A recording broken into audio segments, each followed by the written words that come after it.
इस दुनिया के अंत में जब मैं सबसे ताकतवर इंसान बन गया जिसे कोई हरा नहीं सकता, तो मुझे लगा कि अब सब ठीक है। मैंने सोचा क्यों ना अब घर बसाने के लिए लड़की ढूंढी जाए। मैंने कुछ मुलाकातें तय की, पर तभी एक गड़बड़ हो गई। वे सभी लड़कियां मेरे घर के बाहर आ पहुंची। समस्या ये नहीं कि वे सुंदर हैं, समस्या ये है कि वे सब की सब चलती फिरती तबाही हैं जो पल भर में दुनिया खत्म करने की ताकत रखती हैं। अब मैं एक तरफ अपनी जान बचाऊं या इनसे शादी करूं? दोस्तों, तो चलिए इस जबरदस्त नई कहानी को शुरू करते हैं।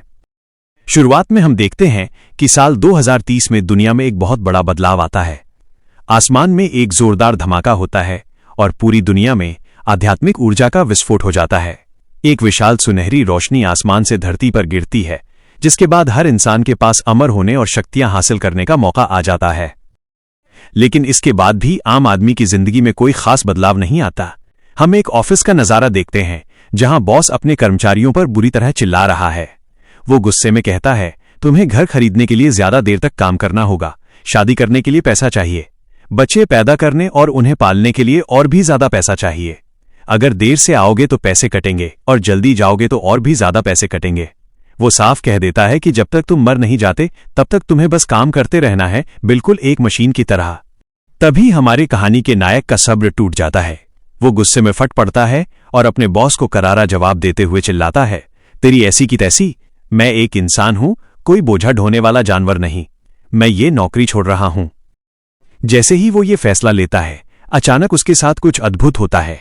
उसके शरीर के चारों तरफ हरी रंग की रहस्यमयी आग जलने लगती है और उसके आसपास खोपड़ियां मंडराने लगती हैं। उसे प्रेत साधक यानी आत्माओं की शक्ति मिल जाती है और उसका शरीर हवा में उठने लगता है। ये उसकी साधारण जिंदगी का अंत और एक नई ताकतवर शुरुआत थी। इसके बाद दुनिया का नजारा पूरी तरह बदल जाता है। जिन लोगों को ताकत मिली, उन्होंने संसाधनों पर कब्जा करने के लिए कमजोरों को मारना शुरू कर दिया और चारों तरफ कत्लेआम मच गया। हम देखते हैं कि हमारा नायक और उसकी साथी अब हवा में उड़ रहे हैं और उनके पास भयानक शक्तियां हैं। नायक अपने पुराने दिनों को याद करते हुए सोचता है कि एक वक्त था जब वो बस एक आम छात्र था जो सिर्फ पढ़ाई, परीक्षाओं और कोचिंग के चक्कर में फंसा रहता था। अब कहानी हमें उसके अतीत यानी पास्ट में ले जाती है, जो ये दिखाता है कि उसने अपनी जिंदगी में कितना संघर्ष किया है, कि उस समय शिक्षा का दबाव कितना भयानक था। स्कूल और कोचिंग का माहौल किसी युद्ध के मैदान से कम नहीं था। हर छात्र अपने सिर पर लाल पट्टी बांधकर दिन रात पढ़ाई में जुटा रहता था ताकि वो अपना और अपने परिवार का भविष्य बदल सके। उनके ऊपर इतना दबाव था कि वो बस मशीन बनकर रह गए थे। फिर हम एक बहुत ही चौंकाने वाला नजारा देखते हैं। पढ़ाई का जुनून इस हद तक बढ़ चुका था कि छात्रों को जिंदा रखने और उनका दिमाग तेज करने के लिए क्लास में ही ड्रिप और इंजेक्शन दिए जा रहे थे। एक नर्स आती है और छात्रों को एनर्जी नीडल यानी ताकत का इंजेक्शन लगाती है ताकि उन्हें नींद ना आए और उनका दिमाग 24 घंटे चलता रहे। वहां लिखा है कि अगर आप एक इंजेक्शन कम लेते हैं तो आप हजारों बच्चों से पीछे रह जाएंगे। हमारा हीरो भी अपनी एक दोस्त के साथ इसी भीड़ भाड़ वाली जिंदगी में फंसा हुआ था और टैक्सी लेकर अगली क्लास के लिए भाग रहा था। इसके बाद क्लास का माहौल और भी तनावपूर्ण हो जाता है। एक टीचर हाथ में लाउडस्पीकर लेकर चिल्ला रहा है और पूरी क्लास को डांट रहा है।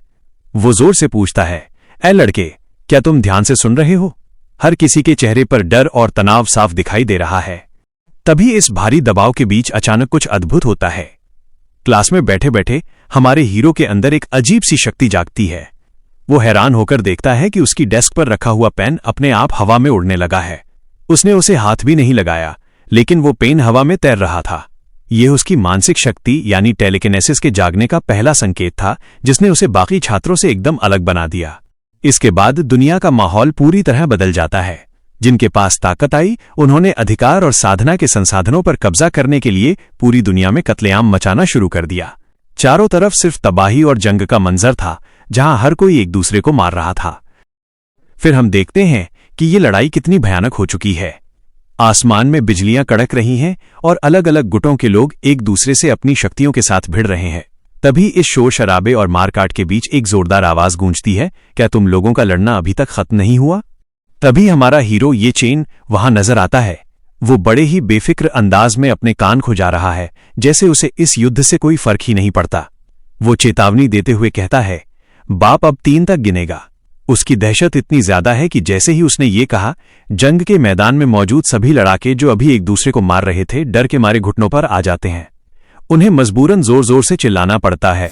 ये चेन एक बहुत ही हैंडसम और महान आदमी है। ये नज़ारा दिखाता है कि वो अब कितना ताकतवर बन चुका है। अंत में हम देखते हैं कि समय तेजी से आगे बढ़ता है।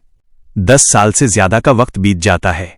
हमारा हीरो अब उस नए युग की सबसे ऊंची चोटी पर खड़ा है। उसने उस भयानक युद्ध को एक पल में खत्म कर दिया था और टूटी फूटी इमारतों के बीच दुनिया में फिर से शांति लौट आई थी।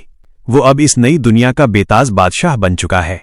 दोस्तों, तो चलिए अब देखते हैं कि जंग खत्म होने के बाद उस नई दुनिया में क्या चल रहा है।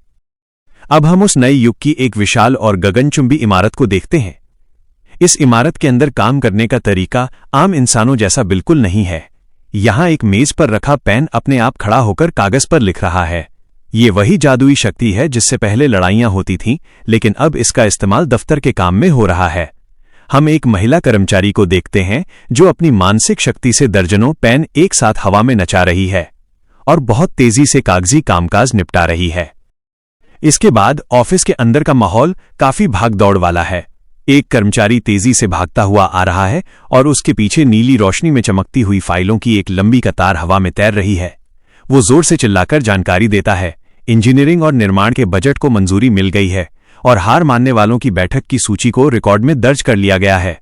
यानी सारा काम जादू और तकनीक के मिश्रण से हो रहा है। फिर हम उस महिला कर्मचारी को देखते हैं जो काम के बोझ से दबी हुई है। उसके पास लगातार सूचनाएं आ रही हैं। उसे बताया जा रहा है कि इंजीनियरिंग विभाग ने देश के पुनर्निर्माण की योजना भेज दी है और फरार खतरनाक अपराधियों की सूची आ गई है। साथ ही शिक्षा मंत्रालय ने लोगों के लिए नए शिष्टाचार और नैतिकता के नियम भी भेजे हैं। सबसे बड़ी बात यह है कि दुनिया के अलग अलग कोनों से, चाहे वो दक्षिण पश्चिम की सीमा हो, पूर्व के ओझा हों या अन्य बड़े बड़े संप्रदाय, इन सभी ने अपनी हार स्वीकार कर ली है और अपने आत्मसमर्पण के पत्र भेज दिए हैं। इसके बाद हम एक बड़े कॉन्फ्रेंस हॉल का नजारा देखते हैं जहां सूट बूट पहने कई लोग गंभीरता से बैठे हैं। शायद दुनिया के भविष्य पर चर्चा हो रही है। फिर कैमरा मुख्य ऑफिस में घूमता है जहां खिड़की के बाहर लोग हवा में उड़ते हुए नजर आ रहे हैं। वहां एक खूबसूरत सेक्रेटरी हाथ में फाइल लिए खड़ी है और हमारे हीरो को समझा रही है। वो कहती है, इस दिव्य धरती पर अभी अभी शांति लौटी है, लेकिन अभी भी हजारों काम निपटाने बाकी हैं। हमें पूरी व्यवस्था को फिर से बनाना होगा। वो जोर देकर कहती है, ये चेन, तुम्हें ये जिम्मेदारी अपने कंधों पर उठानी ही होगी। लेकिन दुनिया का ये सबसे ताकतवर इंसान किस हाल में बैठा है, ये देखकर आप हैरान रह जाएंगे। अगले ही पल हम देखते हैं कि ये चेन बड़े ही आलस भरे अंदाज में अपनी उंगली से कान खुजा रहा है। इतने आलीशान ऑफिस में जहां दुनिया के फैसले लिए जा रहे हैं, वो बस एक ढीली ढाली टी शर्ट, हाफ पैंट और पैरों में हवाई चप्पल पहने हुए बैठा है। सेक्रेटरी की इतनी भारी भरकम बातें सुनकर वो झुंझला जाता है और चिल्लाकर कहता है, क्या तुम मेरे साथ मजाक कर रही हो?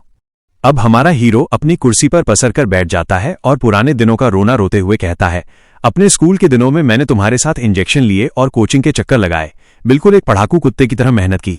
फिर इस तबाह दुनिया में जिंदा रहने के लिए मैं 10 साल से ज्यादा समय तक एक पागल कुत्ते की तरह लड़ा।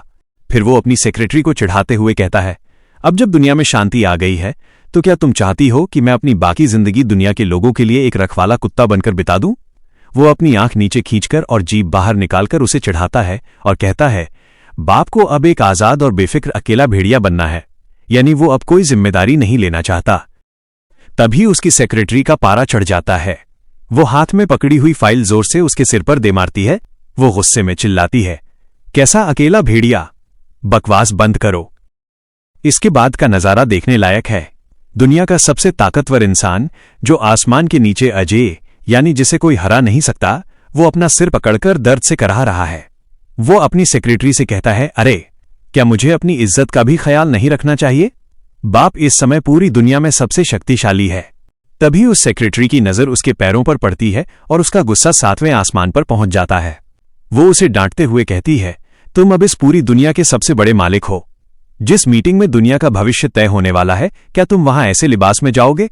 वो उसके पैरों में पहनी हवाई चप्पल देखकर हैरान रह जाती है और उसे याद दिलाती है, हमारे कितने साथी शहीद हो गए ताकि आज ये दिन आ सके, और अब जब उनके सपने पूरे करने का वक्त आया है तो तुम भागना चाहते हो? इसके बाद तो वहां हंगामा ही मच जाता है। वो सेक्रेटरी बिना डरे उस दुनिया के सबसे ताकतवर इंसान को, जिसे कोई नहीं हरा सकता, एक फाइल से दौड़ा दौड़ा कर पीटती है। वो गुस्से में चिल्लाती है, तो क्या हुआ अगर तुम अजेय हो? तो क्या हुआ अगर तुम सबके बाप हो? अजेय होने का मतलब ये नहीं है कि तुम सभ्यता और तमीज भूल जाओगे। हमारा हीरो अपना सिर पकड़कर दर्द से कराह रहा है और वो सेक्रेटरी उसे उंगली दिखाते हुए चेतावनी देती है, जरा खुद की हालत तो देखो। अचानक हमारा हीरो एक शातिर मुस्कान के साथ अपनी सेक्रेटरी के करीब आता है और बड़े ही रोमांटिक अंदाज में उसे पीछे से पकड़ लेता है। बेचारी सेक्रेटरी, जो अभी गुस्से में थी, एकदम से शर्मा जाती है। उसके गाल लाल हो जाते हैं और वो हकलाते हुए पूछती है, तुम ये क्या कर रहे हो? लेकिन हमारा हीरो तो ठहरा कामचोर। वो बड़े प्यार से सारी जिम्मेदारी उसके सिर पर डाल देता है। वो कहता है, मैं तुम्हें और यहां मौजूद बाकी सभी लोगों को दुनिया संभालने की तकलीफ दे रहा हूं।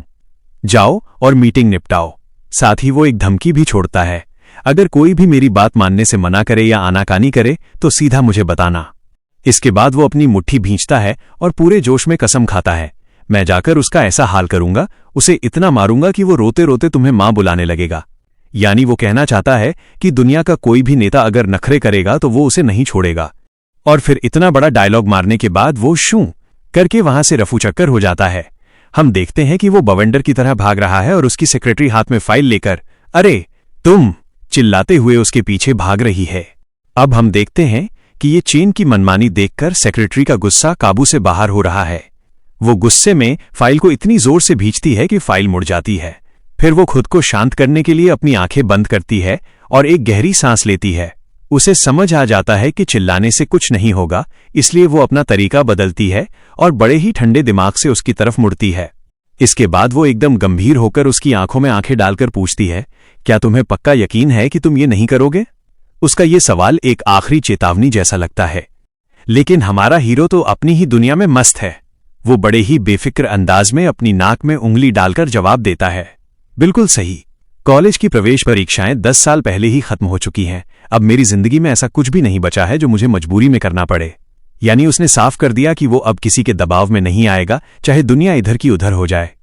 दोस्तों, अब देखिए उस सेक्रेटरी का मास्टर स्ट्रोक। जब डराने और धमकाने से काम नहीं बना तो अब उसने भावनात्मक खेल खेलना शुरू कर दिया। देखो, हर कोई काम में बहुत व्यस्त है। अगर तुम अकेले ऐसे ही निठल्ले बैठे रहोगे तो किसी के पास तुमसे बात करने या ताश खेलने का भी वक्त नहीं होगा। क्या तुम बोर नहीं हो जाओगे? क्या तुम्हें अकेलापन नहीं लगेगा? ये सुनकर हमारे हीरो को भी लगता है कि बात में दम है। वो अपनी ठुड्डी पर हाथ रखकर सोचता है, यह बात तो सही लग रही है। फिर वो उम्मीद भरी नजरों से पूछता है, मुझे ये काम वाम पसंद नहीं है, लेकिन क्या कोई ऐसा बेहद महत्वपूर्ण काम है जो पक्का आरामदायक और मजेदार हो? अगर ऐसा है तो मैं कर लूंगा। तभी सेक्रेटरी के चेहरे पर एक शैतानी मुस्कान आ जाती है। अगले ही पल वो बड़े प्यार से उसके कंधे पर हाथ रखती है और कहती है, बच्चे, अब तुम उम्र में बड़े हो रहे हो। और फिर वो अपने तरकश का आखिरी तीर छोड़ती है, अब वक्त आ गया है कि तुम ब्लाइंड डेट पर जाओ और शादी कर लो। यह वाकई में एक बहुत ही आरामदायक और खुशहाल काम है, कोई दिक्कत नहीं होगी। जैसे ही ये चेन ये सुनता है, उसके होश उड़ जाते हैं। उस गगनचुंबी इमारत से एक जोरदार चीख सुनाई देती है जिससे पूरी बिल्डिंग हिल जाती है। हैं? क्या कहा तुमने? वो दुनिया का सबसे ताकतवर इंसान जंग लड़ सकता है, लेकिन शादी के नाम से ही उसकी हवा टाइट हो गई। और तभी सीन कट होता है और हम शहर के एक व्यस्त इलाके में स्थित एक शानदार हॉटपॉट रेस्टोरेंट को देखते हैं, जहां शायद उसे जबरदस्ती भेजा गया है। अंदर का नजारा तो और भी अद्भुत है। यहां खाना परोसने के लिए वेटर्स को चलने की जरूरत नहीं पड़ रही। एक वेटर जादुई शक्ति का इस्तेमाल करके हवा में दर्जनों प्लेटें तैरा रही हैं और चिल्लाती है, मेज 56 खाना तैयार है और मेज 38 आपकी डिशेज आ गईं। वहां मौजूद बच्चे ये जादुई नजारा देखकर खुशी से तालियां बजा रहे हैं, जबकि हमारा हीरो एक कोने में चुपचाप बैठा हुआ अपनी ब्लाइंड डेट का इंतजार कर रहा है। फिर हम देखते हैं कि किचन में क्या कमाल हो रहा है। एक सफेद बालों वाली शेफ ध्यान मुद्रा में खड़ी है और उसके पीछे कई तलवारें हवा में तैर रही हैं। अचानक वो अपनी आंखें खोलती है और उन उड़ती हुई तलवारों का इस्तेमाल करके हवा में ही मांस के टुकड़ों को बिजली की रफ्तार से काट देती है। मांस के टुकड़े सीधे कटकर प्लेट में सज जाते हैं। ये देखना कितना शानदार है कि जो तलवारें कभी युद्ध में खून बहाती थीं, आज वो लोगों का पेट भरने के लिए इस्तेमाल हो रही हैं। अंत में हमारा हीरो अपने आसपास एक परिवार को खुशी से खाना खाते हुए देखता है। वो मन ही मन भावुक होकर सोचता है, माँ, पिताजी, देखिए, युद्ध खत्म हो गया है। वो मंत्र जो कभी लोगों की जान लेने के लिए इस्तेमाल होते थे, आज उनके नए और अच्छे उपयोग हो रहे हैं।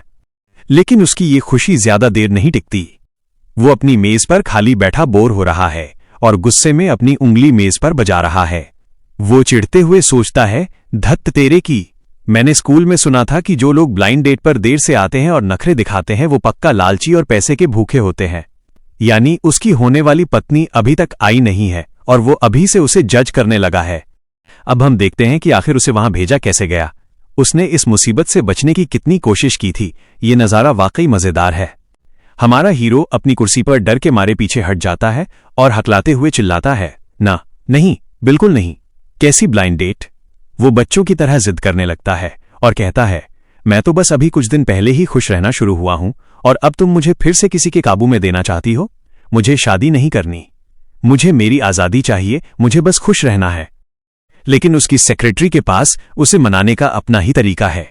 इसके बाद हम देखते हैं कि वो उसके चिल्लाने पर कोई जवाब नहीं देती, बस वहां खामोश खड़ी हो जाती है। वो अपनी बड़ी बड़ी आंखों से उसे बस घूर रही है, जैसे कह रही हो कि क्या तुम सच में मना करने की हिम्मत कर रहे हो। कि सेक्रेटरी की वो जानलेवा खामोशी ये चेन को परेशान कर देती है। वो अपना सिर पकड़ लेता है और झुंझलाते हुए कहता है, मेरी तरफ ऐसे मत देखो और हर वक्त ऐसा नाटक मत किया करो जैसे मेरे माता पिता ने मरते वक्त मुझे तुम्हारे हवाले किया था। वो बस मजाक में ये कह रहा था, लेकिन उसे क्या पता था कि यही सच है। तभी सेक्रेटरी का चेहरा एकदम गंभीर हो जाता है और वो एक भयानक अतीत की याद दिलाती है। वो बताती है, याद करो, जब आध्यात्मिक ऊर्जा वापस आई थी तब एक उम्मीदवार ने स्कूल में हंगामा मचा दिया था जिससे पूरी बिल्डिंग गिर गई थी। वो भावुक होकर कहती है, तुम्हारे माता पिता ने हम दोनों को बचाने के लिए अपनी जान की बाजी लगा दी थी और लड़ते लड़ते शहीद हो गए थे। उन्होंने मेरी जान बचाई थी जो मुझे दूसरा जीवन देने के बराबर है। ये सुनकर ये चेन एकदम चुप हो जाता है। इसके बाद तो सेक्रेटरी अपनी भावनाओं और अपनी तारीफ का पूरा बांध तोड़ देती है। वो चिल्लाते हुए कहती है, उन्होंने मुझ पर भरोसा किया क्योंकि उन्हें लगा कि मैं सुंदर, भरोसेमंद, दयालु और जिम्मेदार हूं, इसलिए उन्होंने तुम्हें मुझे सौंपा था। जरा सोचिए, वो इस गंभीर माहौल में भी अपनी तारीफ करना नहीं भूल रही। अंत में हम देखते हैं कि वो कुर्सी पर बैठे ये चेन के ऊपर हावी हो जाती है। बेचारा ये चेन पसीने पसीने हो गया है और डरा हुआ लग रहा है। वो सेक्रेटरी उसे अपनी उंगली दिखाते हुए डांटती है, मैं उनके उस भारी भरोसे को कैसे तोड़ सकती हूं। ये मेरी जिम्मेदारी और मेरा फर्ज है कि मैं तुम्हारी जिंदगी के बड़े फैसलों जैसे कि शादी का ख्याल रखूं। उस सेक्रेटरी की इमोशनल ब्लैकमेलिंग और लगातार बोलने से हमारे हीरो का दिमाग एकदम पक चुका है। अब हम देखते हैं कि ये चेन अपने दोनों हाथों से अपने कान बंद कर लेता है और चिल्लाकर कहता है, रुको, बस भी करो, यह बकबक बंद करो। वो परेशान होकर कहता है, मैं हार मानता हूं, लेकिन कम से कम मुझे इसका कारण तो बताओ, आखिर मुझे शादी क्यों करनी पड़ेगी। तभी जवाब देने के लिए सेक्रेटरी मेज पर धड़ाम से लाल रंग के लिफाफों का एक भारी भरकम ढेर पटकती है। ये चेन उस आवाज से ही सहम जाता है। इसके बाद सेक्रेटरी उसे असली वजह समझाती है, जो काफी गहरी और राजनीतिक है। वो कहती है, जमाना बदल गया है। पुराने समय में राजाओं के पास हजारों रानियां होती थीं, लेकिन अब ऐसा नहीं है। वो आगे बताती है कि जिन दुश्मन गुटों ने सरेंडर किया है वो पहले जहर, धोखे और श्राप का इस्तेमाल करते थे, लेकिन अब चूंकि तुम अजेय हो चुके हो, वो सब डरे हुए हैं कि कहीं बाद में तुम उनसे पुराना हिसाब किताब बराबर ना करो और उन्हें मार न डालो। अंत में हम देखते हैं कि ये चेन के हाथ में एक लाल लिफाफा है जिस पर विंग चुन फिस्ट लिखा है, जो शायद किसी मार्शल आर्ट स्कूल का नाम है। सेक्रेटरी खुलासा करती है, जैसे ही उन्हें पता चला कि तुम सिंगल हो, वो सब अपनी जान बचाने के लिए और तुमसे समझौता करने के लिए शादी के प्रस्ताव भेजने की होड़ में लग गए हैं। यानी ये दुश्मन अब अपनी बेटियों की शादी ये चेन से करवाकर खुद को सुरक्षित करना चाहते हैं। बेचारा हीरो अब तो वो पूरी दुनिया का सबसे बड़ा दूल्हा बन गया है। ये चेन हाथ में वो लाल लिफाफा लेकर अपनी सेक्रेटरी पर चिल्लाता है, अरे मुझे बेवकूफ बनाने की कोशिश मत करो। अच्छे नंबर लाने के लिए तुम्हारे इस बाप ने इतिहास की किताबों को रट रट कर चाट डाला था। फिर वो अपनी कल्पना के घोड़े दौड़ाता है। वो सपने देखते हुए कहता है, टीवी सीरियल्स और नाटकों में जब भी दो राज्यों के बीच शादी का समझौता होता है तो वहां ऐसी सुंदर सुंदर राजकुमारियां होती हैं। हम देखते हैं कि वो अपने ख्यालों में सजी धजी बेहद खूबसूरत प्राचीन रानियों को देख रहा है और सोच रहा है कि शायद उसकी होने वाली पत्नी भी ऐसी ही होगी। लेकिन अगले ही पल उसका वहम टूट जाता है और उसे सच्चाई का डर सताने लगता है। अंत में वो जोर से चिल्लाकर फैसला सुना देता है, असलियत में वो सब ऐसी दिखती हैं, मैं वहां बिल्कुल नहीं जाऊंगा। बेचारे को लगता है कि जिन दुश्मनों ने सरेंडर किया है उनकी बेटियां सुंदर नहीं बल्कि डरावनी होंगी, इसलिए वो अपनी जान बचाने के लिए शादी से साफ इनकार कर देता है। ये चेन की बेतुकी बातें सुनकर सेक्रेटरी उसे असलियत का आईना दिखाती है। अब हम देखते हैं कि सेक्रेटरी उसके चेहरे के एकदम करीब आ जाती है, जिससे माहौल थोड़ा गंभीर हो जाता है। वो उसकी आंखों में देखते हुए पूछती है, तुम अब एक चलते फिरते तबाही के हथियार बन चुके हो, क्या तुम जानते हो कि इसका मतलब क्या है? उसका कहने का मतलब था कि वो बहुत खतरनाक और शक्तिशाली है, लेकिन हमारा हीरो तो अपनी ही दुनिया में रहता है। वो बड़े ही मासूमियत से अपनी ठुड्डी पर उंगली रखता है और पूछता है, क्या इसका मतलब ये है कि मैं बहुत हैंडसम हूं? यानी उसे लगता है कि उसके कातिलाना लुक्स की बात हो रही है। ये सुनकर सेक्रेटरी को यकीन नहीं होता कि दुनिया का सबसे ताकतवर इंसान इतना बुद्धू कैसे हो सकता है। वो निराश होकर अपना सिर हिलाती है। फिर वो उसके दोनों गालों को जोर से पकड़कर खींचती है और उसे कड़वी सच्चाई बताती है। वो उसे डांटते हुए कहती है, अगर तुम दुनिया के सबसे ताकतवर इंसान नहीं होते, जिसे कोई हरा नहीं सकता, तो क्या तुम्हें लगता है कि तुम्हारे इस आलसी और बिखरे हुए हुलिये को देखकर कोई भी सुंदर लड़की तुम्हारी तरफ देखती भी? सेक्रेटरी की बात सुनकर उसका दिमाग एकदम से खुल जाता है। अब सेक्रेटरी एक बहुत ही गहरी और पते की बात बताती है। वो एक कातिलाना मुस्कान के साथ कहती है, वो लोग तुम्हारे गुस्से और बदले से इतना डरते हैं कि वो कोई भी गलती करने की हिम्मत नहीं करेंगे। इसलिए वो चुन चुनकर सिर्फ सबसे खूबसूरत और बेहतरीन लड़कियां ही तुम्हारे पास भेजेंगे। ये सुनते ही ये चेन की आंखें हैरानी और खुशी से फटी की फटी रह जाती हैं। उसका मुंह खुला का खुला रह जाता है और उसे एहसास होता है कि वो तो बेकार में ही डर रहा था। इसके बाद हम देखते हैं कि ऑफिस का माहौल एकदम बदल गया है। ये चेन, जो अभी तक शादी के नाम से भाग रहा था, अब बड़े आराम से अपनी कुर्सी पर बैठकर नाखून काट रहा है और सेक्रेटरी की तारीफ करते हुए कहता है, ओह, तो ये बात है, तुम वाकई में समस्याओं को बहुत गहराई और स्पष्टता से देखती हो। अंत में उसके चेहरे पर एक बहुत ही बेशर्म और लालची मुस्कान आ जाती है। उसका चेहरा खुशी से लाल हो जाता है और वो मजे लेते हुए कहता है, मुझे अचानक से अब ये सब ठीक लगने लगा है। ऐसा करो, सबसे पहले मुझे उस लड़की की फोटो भेजो ताकि मैं देख सकूं। पहले हम देखते हैं कि ये चेन निराश होकर अपनी कुर्सी पर बैठा है। जब उसने फोटो मांगी तो सेक्रेटरी ने साफ मना कर दिया। ये चेन चिढ़कर पूछता है, क्या तुम्हारे पास इतना भी वक्त नहीं है? लेकिन सेक्रेटरी बड़े ही नखरे और अदा के साथ खड़ी हो जाती है। वो एक रहस्यमयी मुस्कान के साथ कहती है, वैसे भी फैसला तो तुम्हें ही करना है। वो उसे समझाती है, क्या तुम्हें नहीं लगता कि तुम लड़कों के लिए थोड़ा रहस्य बना रहना ज्यादा अच्छा होता है? यानी वो चाहती है कि ये चेन बिना चेहरा देखे ही वहां जाए ताकि रोमांच बना रहे। इसके बाद सीन वापस उसी रेस्टोरेंट में आता है जहां ये चेन अकेला बैठा बोर हो रहा है। वो अपनी ठुड्डी पर हाथ रखकर गहरी सोच में डूबा हुआ है। उसे अब दाल में कुछ काला लग रहा है। वो मन ही मन सोचता है, मुझे ऐसा क्यों महसूस हो रहा है कि उस सेक्रेटरी ने अपनी चाल चलकर मुझे फंसा दिया है। उसके पीछे हमें उस सेक्रेटरी का एक डरावना और शैतानी साया दिखाई देता है जिसकी आंखें लाल चमक रही हैं, जो ये दिखाता है कि बेचारा ये चेन उसकी बातों में आकर फंस गया है। तभी अचानक किसी के आने की आहट होती है। हम देखते हैं कि एक लड़की के कोमल और नंगे पैर, जिनमें पायल बंधी हुई है, धीरे धीरे चलकर उसके पास आते हैं। एक बहुत ही प्यारी और घबराई हुई आवाज आती है, हेलो, मैं यहां ब्लाइंड डेट के लिए आई हूं। ये चेन चौंक कर नीचे देखता है। जैसे ही वो कोमल आवाज ये चेन के कानों में पड़ती है, उसका दिल जोर जोर से धड़कने लगता है। वो शर्म से लाल हो जाता है और मन ही मन सोचता है, उफ, कितनी कोमल और प्यारी आवाज है। क्या ये वही दिल की धड़कन वाला एहसास है? वो इतना खुश हो जाता है कि हकलाते हुए अपनी कुर्सी से मुड़ता है और बड़े ही रोमांटिक अंदाज में कहता है, क्या इत्तेफाक है, मैं भी यहां पर। यानी वो उसे इम्प्रेस करने के लिए लाइन मारने ही वाला था। लेकिन जैसे ही उसकी नजर उस लड़की के चेहरे पर पड़ती है, उसकी सारी आशिकी हवा हो जाती है। अगले ही पल हम देखते हैं कि ये चेन का चेहरा डर के मारे एकदम सफेद पड़ गया है और उसकी आंखों में खौफ साफ दिखाई दे रहा है, क्योंकि वो लड़की कोई आम लड़की नहीं लग रही थी, बल्कि उसने अपने चेहरे पर एक बेहद डरावना 3 आंखों और बड़े दांतों वाला हरा राक्षस का मुखौटा पहन रखा था। वो वहां बड़े ही सभ्य तरीके से खड़ी थी, लेकिन उसका वो भयानक मुखौटा देखकर हमारे हीरो की जान हलक में आ गई है। रोमांस का तो पता नहीं, लेकिन हॉरर सीन जरूर बन गया है। पहले रेस्टोरेंट में बैठे लोगों के पसीने छूट जाते हैं। वो डर के मारे हकलाते हुए बस एक ही नाम ले पाते हैं, लान, लान, और फिर जोर से चिल्लाते हैं, लान डुओ। ये नाम किसी बम धमाके से कम नहीं था। ये सुनते ही वहां भगदड़ मच जाती है। जो लोग अभी मजे से खाना खा रहे थे, वो अपनी जान बचाने के लिए भागो चिल्लाते हुए पागलों की तरह रेस्टोरेंट से बाहर दौड़ पड़ते हैं।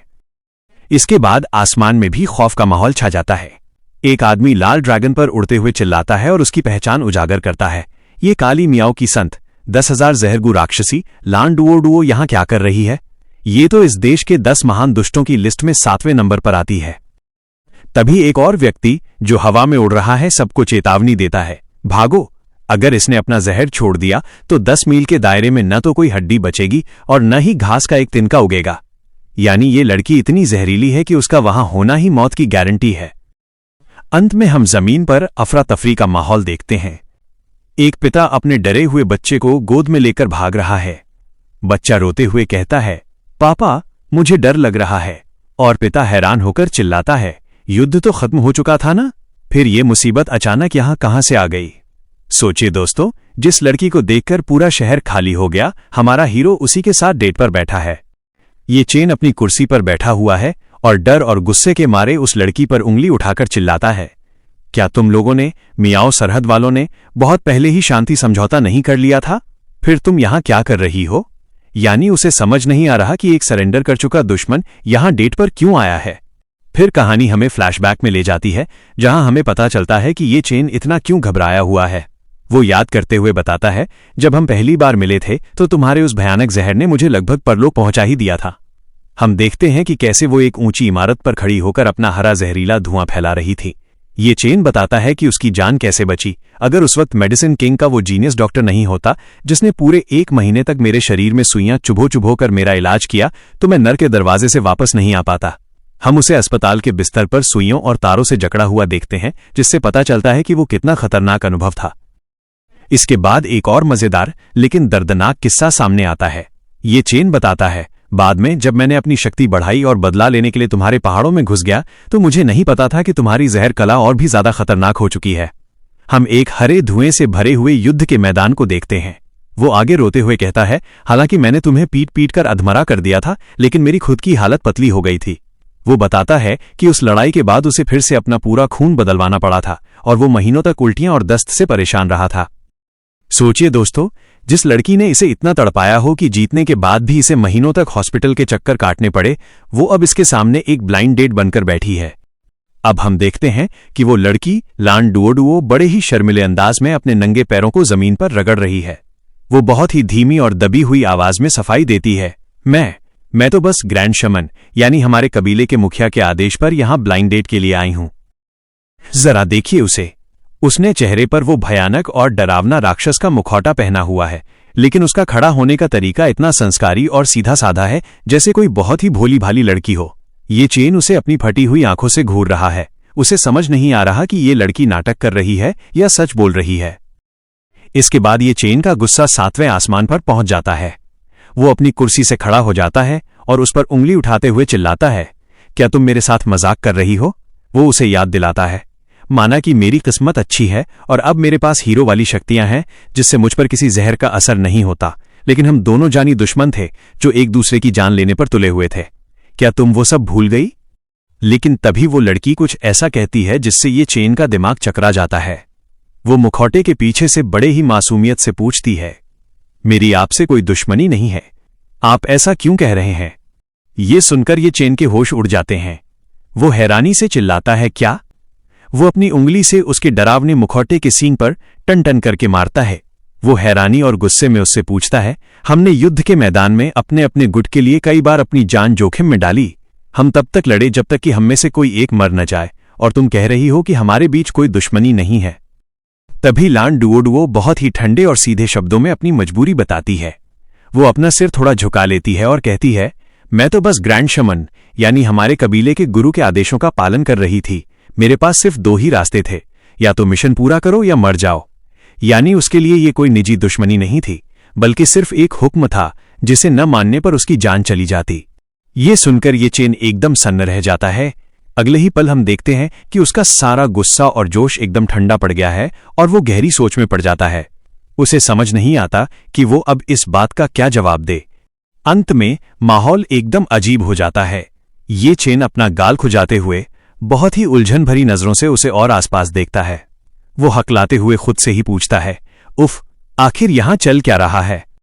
कि लान डुओडुओ, वो जहरीली लड़की, ये चेन के और करीब आ जाती है। वो बड़े ही प्यार से पूछती है, मुझे तुमसे कोई नफरत नहीं है, तो क्या अब हम अपनी ये ब्लाइंड डेट जारी रख सकते हैं? ये सुनकर ये चेन के तो होश ही उड़ जाते हैं। वो डर के मारे पीछे हटता है और अपने दोनों हाथ हिलाते हुए जोर से मना करता है, नहीं, बिल्कुल नहीं। एक डेट 2 लोगों के बीच का मामला होता है। तुम्हें देखकर ही मेरे रोंगटे खड़े हो जाते हैं। डेट तो दूर की बात है, उसके पीछे बड़े बड़े अक्षरों में लिखा है, नहीं चलेगा, नहीं चलेगा, यानी वो किसी भी कीमत पर तैयार नहीं है। इसके बाद ये चेन वहां से रफू चक्कर होने का फैसला करता है। वो बड़े ही बेफिक्र अंदाज में हाथ हिलाते हुए अलविदा कहता है और चलने लगता है। वो कहता है, चलो बस रस्म पूरी हो गई, हम एक दूसरे के लिए नहीं बने हैं, तो चलो अपने अपने रास्ते चलते हैं और इस बात को यहीं खत्म करते हैं। हम देखते हैं कि वो आगे बढ़ रहा है। और वो लड़की पीछे चुपचाप खड़ी उसे देख रही है। लेकिन तभी अचानक कुछ ऐसा होता है जिससे ये चेन के कदम वहीं जम जाते हैं। वो एकदम से रुक जाता है, जैसे उसे कोई बहुत जरूरी बात याद आ गई हो या कोई खतरा महसूस हुआ हो। उसका चेहरा गंभीर हो जाता है और वो खुद से कहता है, रुको, 1 मिनट रुको जरा। तभी हम देखते हैं कि ये चेन, जो अभी जाने के लिए मुड़ा था, रुक जाता है और पीछे मुड़कर उस लड़की से पूछता है, आखिर बात क्या है। उसे भी जिज्ञासा हो रही है कि ये लड़की अब क्या करने वाली है। इसके बाद लान डुओडुओ एक बहुत बड़ा खुलासा करती है। वो बताती है कि उनके कबीले के महागुरु यानी ग्रैंड शमन को भविष्य का पता था। वो कहती है, महागुरु ने कहा था कि आप बिल्कुल ऐसा ही करेंगे, नखरे दिखाएंगे और मना करेंगे। लेकिन असली धमाका तो अब होता है। वो आगे बताती है कि गुरु ने उसे इस स्थिति के लिए एक खास निर्देश दिया था। वो अपने मुखौटे पर हाथ रखती है और कहती है, उन्होंने कहा था कि अगर मैं ये मुखौटा उतार दूं तो आप अपना मन बदल लेंगे। अब ये चेन के दिमाग की बत्ती जलती है। वो मन ही मन सोचता है, अरे तेरी, इसकी बात में दम तो है। माना कि इसकी दहशत से पूरी दुनिया कांपती थी, लेकिन अगर ध्यान से सोचा जाए तो आज तक किसी ने भी इसका असली चेहरा नहीं देखा है। तभी हम देखते हैं कि लान डुओडुओ अपने नाजुक हाथों से उस भयानक हरे मुखौटे को पकड़ती है और उसे उतारने के लिए तैयार हो जाती है। अगले ही पल सस्पेंस अपनी हदें पार कर देता है। वो धीरे धीरे, बहुत ही नजाकत से अपना मुखौटा ऊपर उठाती है। ये चेन की सांसें हलक में अटक जाती हैं और वो गटक करके थूक निकलता है। उसकी नजरें उस पर से हट ही नहीं रही हैं। और फिर जैसे ही वो मुखौटा पूरी तरह हटता है और वो अपना चेहरा दिखाती है, ये चेन को मानो 440 वोल्ट का झटका लगता है। उसका चेहरा एकदम से लाल हो जाता है और उसकी आंखें हैरानी से बाहर आने को हो जाती हैं। वो बस उसे देखता ही रह जाता है। अंत में धमाका होता है। ये चेन उस खूबसूरती को देखकर इतना बौखला जाता है कि वो अपनी भावनाओं पर काबू नहीं रख पाता। उसका पूरा चेहरा शर्म और खुशी से टमाटर जैसा लाल हो चुका है और वो पागलों की तरह चिल्लाता है, अरे बाप रे, क्या तुम मेरे साथ मजाक कर रही हो। उसकी चीख इतनी जोरदार थी कि बाहर खड़ी इमारतें भी हिलने लगती हैं। देखते हैं कि लान डुओडुओ, जो अब बेहद प्यारी और मासूम लग रही है, बड़े ही भोलेपन से उससे पूछती है, क्या आपने अपना मन बदल दिया। फिर वो सीधा मुद्दे पर आती है और उम्मीद भरी नजरों से पूछती है, क्या अब हम शादी कर सकते हैं। लेकिन ये चेन का जवाब सुनकर आप अपनी हंसी नहीं रोक पाएंगे। वो हां कहने के बजाय अपना सिर इतनी तेजी से ना में हिलाता है कि उसका चेहरा ही धुंधला हो जाता है, जैसे कोई पंखा चल रहा हो। इसके बाद वो घबराकर जोर से चिल्लाता है, नहीं नहीं, ये तो बस एक अनजान मुलाकात थी ना। बात सीधा शादी तक कैसे पहुंच गई। वो शादी से बचने के लिए एक बड़ा ही आदर्शवादी बहाना बनाता है और कहता है, शादी के लिए 2 लोगों के बीच सच्चा प्यार होना जरूरी है। हम देखते हैं कि लान डुओडुओ बड़े ही मासूम और दृढ़ अंदाज में अपनी मुट्ठियां भींच लेती है। वो ये चेन की आंखों में देखकर पूरे विश्वास के साथ कहती है, जब तक हम शादी कर सकते हैं मैं तुमसे प्यार करूंगी। यानी उसके लिए प्यार कोई एहसास नहीं, बल्कि बस एक शर्त है, शादी करो, प्यार अपने आप शुरू हो जाएगा। यह लॉजिक सुनकर ये चेन का दिमाग पूरी तरह से खराब हो जाता है। वो अपना सिर पकड़ लेता है और हताशा में जोर से चिल्लाता है, आह। उसकी सारी चालाकियां इस सीधी साधी लड़की के सामने फेल हो रही हैं। इसके बाद ये चेन उसे समझाने के लिए उसके कंधों को पकड़ लेता है और उसे झकझोरते हुए पूछता है, क्या तुम्हें पता भी है कि प्यार क्या होता है। क्या तुम जानती हो। उसे लगता है कि अब ये लड़की फंस जाएगी और उसके पास कोई जवाब नहीं होगा। लेकिन लान डुओडुओ बड़े ही भोलेपन से अपना सिर ना में हिलाती है। वो साफ कह देती है, मुझे नहीं पता। फिर वो बड़े ही प्यारे ढंग से एक ऑफर देती है, आप मुझे बताइए कि आपसे कैसे प्यार करना है, मैं सीख लूंगी। मैं चीजें बहुत जल्दी सीखती हूं। और फिर वो अपनी बुद्धिमानी का सबूत देते हुए अपनी पढ़ाई की तारीफ करने लगती है।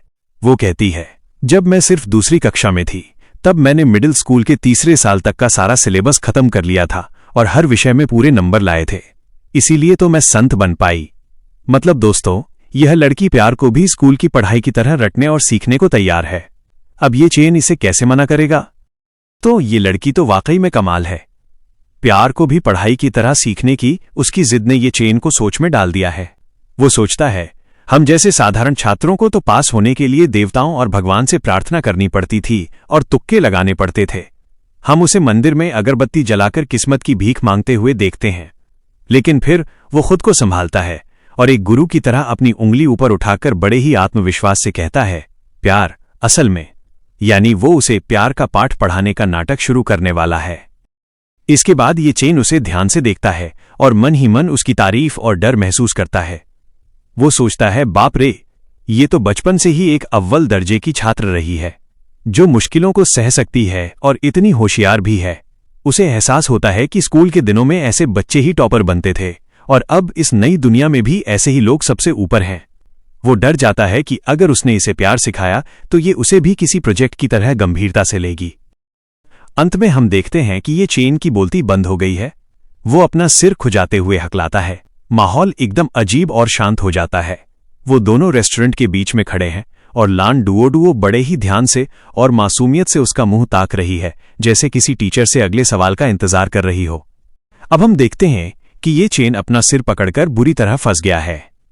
वो मन ही मन अपनी किस्मत को कोसते हुए सोचता है, उफ, स्कूल के दिनों में इतना कड़ा मुकाबला था कि मेरे पास कभी किसी क्रश के लिए भी वक्त नहीं था, और जब दुनिया में आध्यात्मिक ऊर्जा वापस आई तब से मैं लगातार बस लड़ता ही रहा हूं। वो खुद से सवाल करता है, मैं आज तक सिंगल हूं, मुझे खाक पता होगा कि ये प्यार आखिर होता क्या है। यानी जिसे वो सिखाने चला था वो खुद इस मामले में बिल्कुल अनाड़ी है। लेकिन हमारा हीरो इतनी आसानी से हार नहीं मानने वाला। अगले ही पल वो बड़ी चालाकी से पीछे मुड़ता है और एक उंगली हवा में उठाकर पूरे जोश में कहता है, मैं अभी जाकर किसी से पूछ कर आता हूं। वहां खड़ी लान डुओडुओ के सिर पर एक बड़ा सा सवालिया निशान आ जाता है। वो मासूमियत से उसे जाते हुए देखती है और सोचती है कि आखिर ये करने क्या वाला है। ये चेन की आंखों में एक खतरनाक चमक आती है। वो अपना हाथ हवा में उठाता है और अपनी एक बहुत ही शक्तिशाली तकनीक का इस्तेमाल करता है, दिव्य क्षमता, यूनिवर्स ग्रेट शिफ्ट। हम देखते हैं कि वो अपनी उंगली से हवा में ही एक काला पोर्टल, ब्लैक होल जैसा रास्ता खोल देता है। पीछे खड़ी लान डुओडुओ बेचारी हक्की बक्की रह जाती है कि ये अब क्या कर रहा है। अगले ही पल वो पोर्टल सीधे उस सेक्रेटरी के ऑफिस में खुलता है।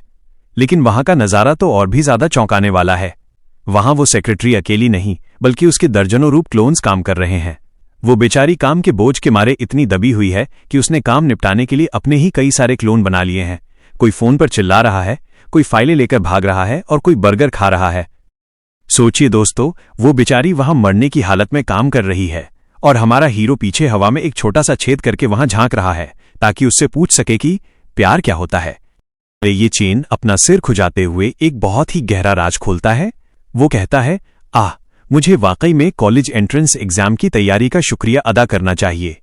वो बताता है कि चीनी, गणित, अंग्रेजी, फिजिक्स, केमिस्ट्री, बायोलॉजी और करंट अफेयर्स, इन सब विषयों को रटते रटते छात्रों का दिमाग इतना तेज हो गया कि उन्होंने ये स्प्लिट पर्सनैलिटी यानी एक साथ कई रूप धरने की दिव्य शक्ति विकसित कर ली। वो आगे कहता है कि उस समय के हाई स्कूल सीनियर्स में से कई ऐसे थे जिन्होंने दबाव में आकर ये तकनीक सीख ली थी। यानी पढ़ाई का प्रेशर इतना था कि बच्चे सुपर हीरो बन गए। इसके बाद ये चेन हिम्मत करके उस पोर्टल के जरिए सेक्रेटरी का ध्यान खींचने की कोशिश करता है। वो अपनी मुट्ठी से हवा में नॉक करता है और गला साफ करते हुए कहता है, अहम। लेकिन जो प्रतिक्रिया उसे मिलती है वो किसी डरावनी फिल्म से कम नहीं है। अचानक ऑफिस के अंदर मौजूद सेक्रेटरी के सारे रूप, चाहे वो फोन पर हो, बर्गर खा रही हो या फाइल पढ़ रही हो, एक ही झटके में पीछे मुड़ते हैं और ये चेन को घूरने लगते हैं। उन सबकी आंखों में एक ही सवाल है, अब क्या मुसीबत है। ये नज़ारा इतना खौफनाक और भारी भरकम है कि बाहर खड़ा हमारा हीरो पसीने पसीने हो जाता है और चुपचाप खड़ा होकर सोचने लगता है कि क्या उसने गलत समय पर नॉक कर दिया। पहले हम देखते हैं कि सेक्रेटरी के वो अनगिनत रूप अपनी चश्मे वाली तीखी और जानलेवा नजरों से एक साथ ये चेन को घूरते हैं। वो सब एक सुर में चिल्लाती हैं, तुम्हें क्या चाहिए। जरा सोचिए, एक नाराज औरत को झेलना ही मुश्किल होता है, यहां तो पूरी की पूरी फौज खड़ी होकर सवाल पूछ रही है। ये नजारा देखकर हमारे हीरो ये चेन की तो सिटी पिट्टी गुम हो जाती है। वो डर के मारे उस छोटी सी लड़की लान डुओडुओ से भी चिपक जाता है और अपनी आंखों को हाथ से ढकते हुए रोने वाली आवाज में गिड़गिड़ाता है, ओ देवी जी, कृपया अपनी इन दिव्य शक्तियों को वापस समेट लो। तुम्हारा एक ही रूप इतना डरावना है कि मेरी जान निकल जाती है। अब तुम इसे कई गुना बढ़ाकर मुझे हार्ट अटैक देना चाहती हो क्या? मुझे बहुत डर लग रहा है। तभी सेक्रेटरी शांत होती है। हम देखते हैं कि वो सारे क्लोन चमकती हुई रोशनी बनकर वापस उसके असली शरीर में समा जाते हैं और वो वापस एक हो जाती है। अंत में वो पोर्टल के उस पार अपनी कमर पर हाथ रखकर बड़े ही एटीट्यूड और गुस्से के साथ खड़ी हो जाती है। हम देखते हैं कि सेक्रेटरी गुस्से में अपनी उंगली सीधे ये चेन के सीने पर गड़ा देती है, टच।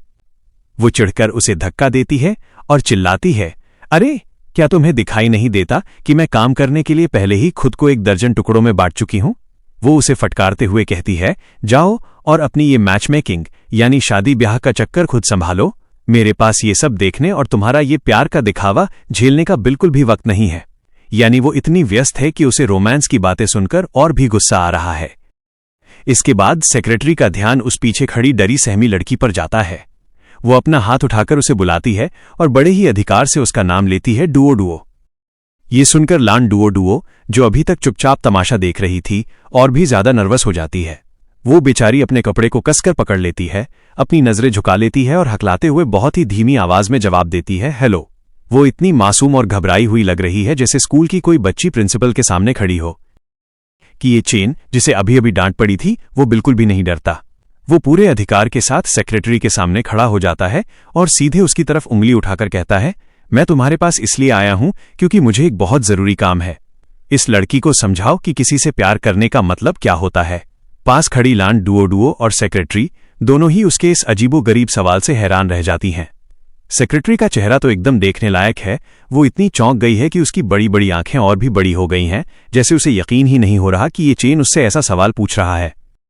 लेकिन सेक्रेटरी भी इतनी आसानी से हार मानने वालों में से नहीं है। अगले ही पल वो हकलाते हुए और पसीना पोंछते हुए अपना पल्ला झाड़ने की कोशिश करती है। वो कहती है, तुम मुझसे पूछ रहे हो? मैं किससे पूछूं? वो अपनी बेबसी जाहिर करते हुए कहती है, बिल्कुल तुम्हारी तरह। मैं भी स्कूल में बस एक पढ़ाकू थी, फिर जान बचाने और लड़ने में बिजी हो गई और अब देश को फिर से बनाने में लगी हूं। मैंने आज तक कभी डेट नहीं किया, मुझे खाक पता होगा। यानी वो खुद को अनुभवहीन बताकर बचने की कोशिश कर रही है। तभी ये चेन एक शैतानी मुस्कान के साथ उसका भांडा फोड़ देता है। वो उसके चेहरे के एकदम करीब आ जाता है और उसकी पुरानी पोल खोलते हुए कहता है, मुझे अच्छे से याद है कि जब हम क्रैम स्कूल कोचिंग जाते थे तो तुम चुपके से अपने बैग में रोमांस कॉमिक्स भरकर लाती थीं और हर थोड़े दिन में सेट बदलती थीं। हम बैकग्राउंड में वो सारी रोमांटिक किताबें देख सकते हैं। ये चेन मजे लेते हुए कहता है, तुम्हें बहुत अच्छे से पता था कि पढ़ाई के बीच में मजे करने के लिए वक्त कैसे चुराना है। कि सेक्रेटरी का चेहरा शर्म से लाल हो गया है और पसीने की बूंदें टपक रही हैं। वो हकलाते हुए और नजरें चुराते हुए कहती है, तो क्या हुआ? यानी वो मान लेती है कि वो रोमांस कॉमिक्स पढ़ती थी। तभी ये चेन एक शैतानी मुस्कान के साथ उस पर हावी हो जाता है। वो उस पर उंगली उठाते हुए कहता है, भले ही तुम्हारे पास लड़ने का यानी डेटिंग का कोई अनुभव ना हो, लेकिन तुम्हारे पास सैद्धांतिक अनुभव, थियोरेटिकल एक्सपीरियंस तो है ही। उसका मतलब है कि किताबों से पढ़ पढ़कर वो प्यार की थ्योरी में तो एक्सपर्ट हो ही चुकी है। ये सुनकर सेक्रेटरी एकदम पिघल जाती है। वो अपनी उंगली अपने गाल पर रखकर बड़े ही शर्मीले अंदाज में नीचे देखते हुए फुसफुसाती है। लगता है कि अब वो अपने ज्ञान का पिटारा खोलने वाली है। इसके बाद वो प्यार की एक बहुत ही फिल्मी परिभाषा देती है। वो शर्म से लाल होकर कहती है, किसी से प्यार करने का मतलब शायद उसे देखकर घबराहट महसूस करना है, लेकिन जब वो न दिखे तो लगातार उसी के बारे में सोचते रहना है। अंत में ये चेन तुरंत मुड़ता है और अपनी नन्ही स्टूडेंट लान डुओ डुओ को देखता है। वो बड़े ही गंभीर होकर उसे बताता है, सुना तुमने, यही होता है प्यार। यानी जो ज्ञान उसे खुद नहीं पता था वो उसने सेक्रेटरी से उगलवाकर उस भोली लड़की को चिपका दिया। लान डुओ डुओ ये चेन की आंखों में देखते हुए बड़े ही विश्वास के साथ ऐलान करती है, तब तो इसका मतलब है कि मैं पक्का तुमसे प्यार करती हूं। ये सुनते ही ये चेन के पैरों तले जमीन खिसक जाती है। वो हकलाते हुए चिल्लाता है, हैं? क्या कहा तुमने? इसके बाद लान डुओ डुओ उस परिभाषा को अपनी लड़ाई से जोड़कर साबित करती है। वो बड़े ही भोलेपन से समझाती है, जब भी मैं तुमसे लड़ती हूं तुम और भी ज्यादा ताकतवर हो जाते हो। तब मुझे बहुत घबराहट, नर्वसनेस होती है कि कहीं मैं तुमसे पिट न जाऊं। और आगे कहती है, और लड़ाई खत्म होने के बाद मैं हमेशा तुम्हारे ही बारे में सोचती रहती हूं कि अगली बार तुम्हें कैसे हराना है, ताकि मैं हार न मानूं। यानी उसके हिसाब से घबराहट और लगातार सोचना, यही तो प्यार है। क्या शानदार गलतफहमी है। अंत में ये सब सुनकर पोर्टल के उस पार खड़ी सेक्रेटरी से रहा नहीं जाता। वो जोर जोर से पागलों की तरह हंसने लगती है। वो अपना पेट पकड़कर हंस रही है, क्योंकि उसे समझ आ गया कि इस लड़की ने दुश्मनी को प्यार समझ लिया है। बेचारा ये चेन वहां चुपचाप खड़ा होकर उसे घूर रहा है, जबकि लान डुओ डुओ के सिर पर सवालिया निशान है। उसे समझ नहीं आ रहा कि आखिर वो हंस क्यों रही है। सेक्रेटरी को लान डुओ डुओ की वो अजीब प्यार की परिभाषा सुनकर इतनी जोर से हंसी आती है कि वो रुकने का नाम ही नहीं ले रही। वो अपना पेट पकड़कर पागलों की तरह हंस रही है। तभी ये चेन का धैर्य जवाब दे जाता है। वो हड़बड़ाते हुए और चिल्लाते हुए कहता है, रुको रुको रुको, बस करो, मैं तुम्हारी ये बकवास और नहीं सुन सकता। वो लान डुओ डुओ से कहता है, तुम यहीं इंतजार करो, मैं जरा इससे अकेले में बात करके आता हूं। इसके बाद ये चेन गुस्से में सेक्रेटरी का हाथ पकड़ता है और उसे वहां से घसीटते हुए ले जाता है। सेक्रेटरी अभी भी अपनी हंसी नहीं रोक पा रही है और उसकी आंखों से आंसू आ रहे हैं। ये चेन बिना वक्त बर्बाद किए टेलीपोर्टेशन स्पेल यानी गायब होने वाला जादू इस्तेमाल करता है और वहां से रफू चक्कर हो जाता है। बेचारी लान डुओडुओ वहीं खड़ी की खड़ी रह जाती है। वो अपनी बड़ी बड़ी मासूम आंखों से उन्हें गायब होते हुए देखती है। उसे कुछ समझ नहीं आता कि आखिर ये दोनों उसे छोड़कर अचानक कहां चले गए। अचानक दृश्य बदलता है और हम देखते हैं कि ये चेन उस सेक्रेटरी को लेकर सीधे शहर की सबसे ऊंची गगनचुंबी इमारत की छत पर पहुंच गया है। इतनी ऊंचाई पर अचानक पहुंचने से सेक्रेटरी घबरा जाती है और चिल्लाती है, तुम ये क्या कर रहे हो? हवा के तेज झोंके चल रहे हैं और वो दोनों अब दुनिया से दूर उस ऊंची छत के किनारे खड़े हैं। यहां हम देखते हैं कि सेक्रेटरी छत के किनारे बड़े ही बेफिक्र और नखरे वाले अंदाज में खड़ी है, जबकि ये चेन का गुस्सा 7वें आसमान पर है। उसके माथे की नसें तन गई हैं और वो चिल्लाते हुए उससे सवाल करता है, हे, तुम्हें शुरू से पता था कि वो लड़की कौन है ना? तुमने मुझे बताया क्यों नहीं? उसे यकीन नहीं हो रहा कि उसकी अपनी सेक्रेटरी ने उसे इतने बड़े खतरे के मुंह में धकेल दिया। तभी सेक्रेटरी अपनी नजरें चुराते हुए एक कड़वा सच बोल देती है। वो बड़े ही प्रैक्टिकल होकर पूछती है, अगर मैंने बता दिया होता तो क्या तुम आते?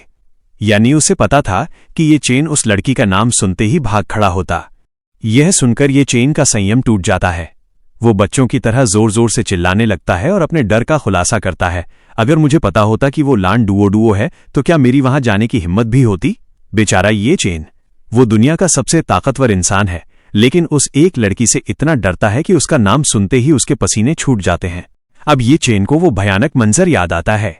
हम देखते हैं कि उसकी यादों में उसका एक हाथ पूरी तरह गल चुका है और सिर्फ हड्डियां बची हैं जिनमें से हरा जहर टपक रहा है। वहां एक लाल मोहर लगी है जिस पर लिखा है, दर्दनाक यादें, शारीरिक और मानसिक नुकसान का लेवल 9। फिर उसे याद आता है कि कैसे वो जमीन पर घुटनों के बल बैठकर उल्टियां कर रहा था, लेकिन उल्टियों में खाना नहीं बल्कि ढेर सारे जिंदा कनखजूरे और कीड़े निकल रहे थे। ये नजारा इतना घिनौना है कि देखकर ही रोंगटे खड़े हो जाएं। वहां भी खतरे का लेवल 9 था।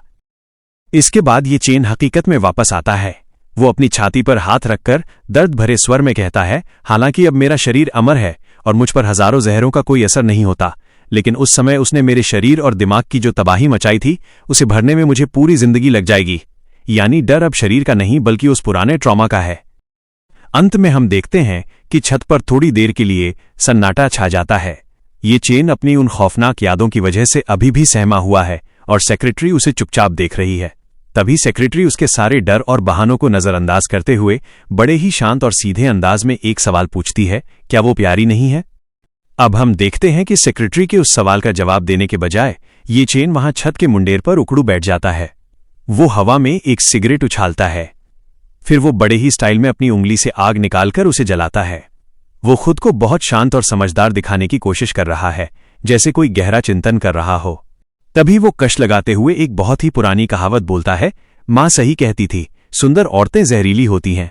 उसका इशारा साफ है, वो लड़की सुंदर तो है, लेकिन वो सचमुच में जहर की रानी है, इसलिए उससे दूर रहना ही बेहतर है। यह सुनकर सेक्रेटरी का पारा चढ़ जाता है। वो गुस्से में चिल्लाते हुए उसकी उंगली अपनी तरफ करती है और उसके माथे पर जोर से मारते हुए उसे हकीकत का आईना दिखाती है। वो उसे फटकारते हुए कहती है, बकवास बंद करो। अगर ये 10 साल पहले की बात होती तो एक ऐसी प्यारी और शरीफ लड़की जो तुमसे पूरे 10 साल छोटी है। आगे वो उसे पुराने जमाने की डेटिंग मार्केट की याद दिलाती है। वो कहती है, बिना 10 लाख के शगुन, शहर के बीचों बीच एक बड़े आलीशान फ्लैट और एक 10 लाख की लग्जरी कार के बिना तुम ऐसी लड़की के साथ ब्लाइंड डेट पर जाने के लायक भी नहीं होते। वो उसे ताना मारते हुए कहती है, और अब जब तुम्हें ये सब मुफ्त में मिल रहा है तो तुम नखरे दिखा रहे हो।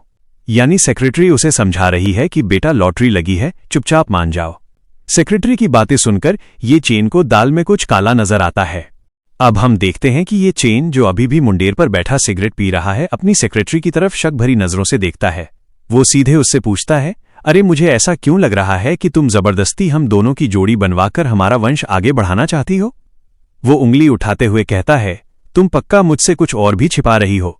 उसे यकीन हो गया है कि ये सिर्फ एक ब्लाइंड डेट नहीं है, बल्कि इसके पीछे कोई बड़ा राज है। तभी ये चेन का चेहरा एकदम गंभीर और डरावना हो जाता है। वो उसे चेतावनी देते हुए कहता है, अगर तुम अपनी जुबान से नहीं बताओगी तो मैं सीधे तुम्हारे दिमाग के अंदर झांककर खुद ही सच देख लूंगा। इसके तुरंत बाद एक्शन शुरू होता है। ये चेन की एक आंख सुनहरी रोशनी से चमकने लगती है और वहां लिखा आता है टेलीपैथी, यानी उसने सच जानने के लिए अपनी मन पढ़ने वाली शक्ति शुरू कर दी है। ये देखते ही सेक्रेटरी के होश उड़ जाते हैं। अंत में हम देखते हैं कि वो शर्म और घबराहट से पूरी तरह लाल हो गई है। वो अपने हाथों से खुद को क्रॉस करके ऐसे खड़ी हो जाती है जैसे अपनी इज्जत बचा रही हो और चिल्लाती है, अगर तुमने मेरी प्राइवेसी या निजी बातों में ताक झांक करने की जुर्रत की तो मैं तुम्हें छोड़ूंगी नहीं। उसे मिशन के राज खुलने का डर नहीं है, बल्कि डर इस बात का है कि कहीं ये चेन उसके दिल के वो राज न जान ले जो वो किसी को नहीं बताना चाहती। अब हम देखते हैं कि ये चेन बच्चों की तरह उस पर उंगली तानकर चिल्लाता है, तो फिर मुझे अभी के अभी एक वाजिब वजह बताओ। वो जिद पर अड़ गया है कि उसे जानना ही है कि आखिर इस जबरदस्ती की डेट के पीछे का असली राज क्या है। इसके बाद दोनों छत के किनारे पर शांति से बैठ जाते हैं। माहौल में अचानक एक अजीब सी खामोशी और गंभीरता छा जाती है। तभी सेक्रेटरी की आंखों में एक गहरा दर्द दिखाई देता है। वो अपने बालों को कान के पीछे करते हुए बहुत ही उदास होकर कहती है, अगर। फिर वो उस भयानक सच का खुलासा करती है जिसे सुनकर आपका दिल भी पसीज जाएगा। वो बताती है, अगर ये ब्लाइंड डेट फेल हो गई, यानी अगर तुम उससे शादी नहीं करोगे तो उस बेचारी लड़की के लिए इस पूरी दुनिया में कोई जगह नहीं बचेगी। अब हम देखते हैं कि सेक्रेटरी की आंखों में गहरी उदासी है। उसकी बात सुनकर ये चेन, जो मुंह में सिगरेट दबाए बैठा था, इतना हैरान होता है कि वो बस उसे देखता ही रह जाता है। वो चिल्लाता है, क्या? उसे विश्वास नहीं हो रहा कि इतनी खतरनाक और शक्तिशाली विलेन बेचारी और लाचार कैसे हो सकती है। इसके बाद सेक्रेटरी वहां छत के किनारे बैठकर उसे पुरानी कहानी सुनाना शुरू करती है। वो बताती है, जब स्वर्ग और पृथ्वी में बदलाव आया तो तरह तरह के मंत्र और दैवीय शक्तियां अचानक सामने आ गईं और इंटरनेट के जरिए पूरी दुनिया में फैल गईं। यानी जादू टोना अब पुरानी किताबों में नहीं बल्कि वाईफाई की स्पीड से फैल रहा था। फिर हम देखते हैं कि ये नई दुनिया कितनी हाईटेक हो गई है। कंप्यूटर और मोबाइल फोन पर कल्टीवेशन मॉल्स यानी शक्तियां खरीदने वाली ऑनलाइन दुकानें खुल गईं। हम देखते हैं कि स्क्रीन पर तरह तरह के जादुई आइटम और कोर्सेज बिक रहे हैं, बिल्कुल किसी शॉपिंग ऐप की तरह। लेकिन इसका नतीजा बहुत भयानक निकला।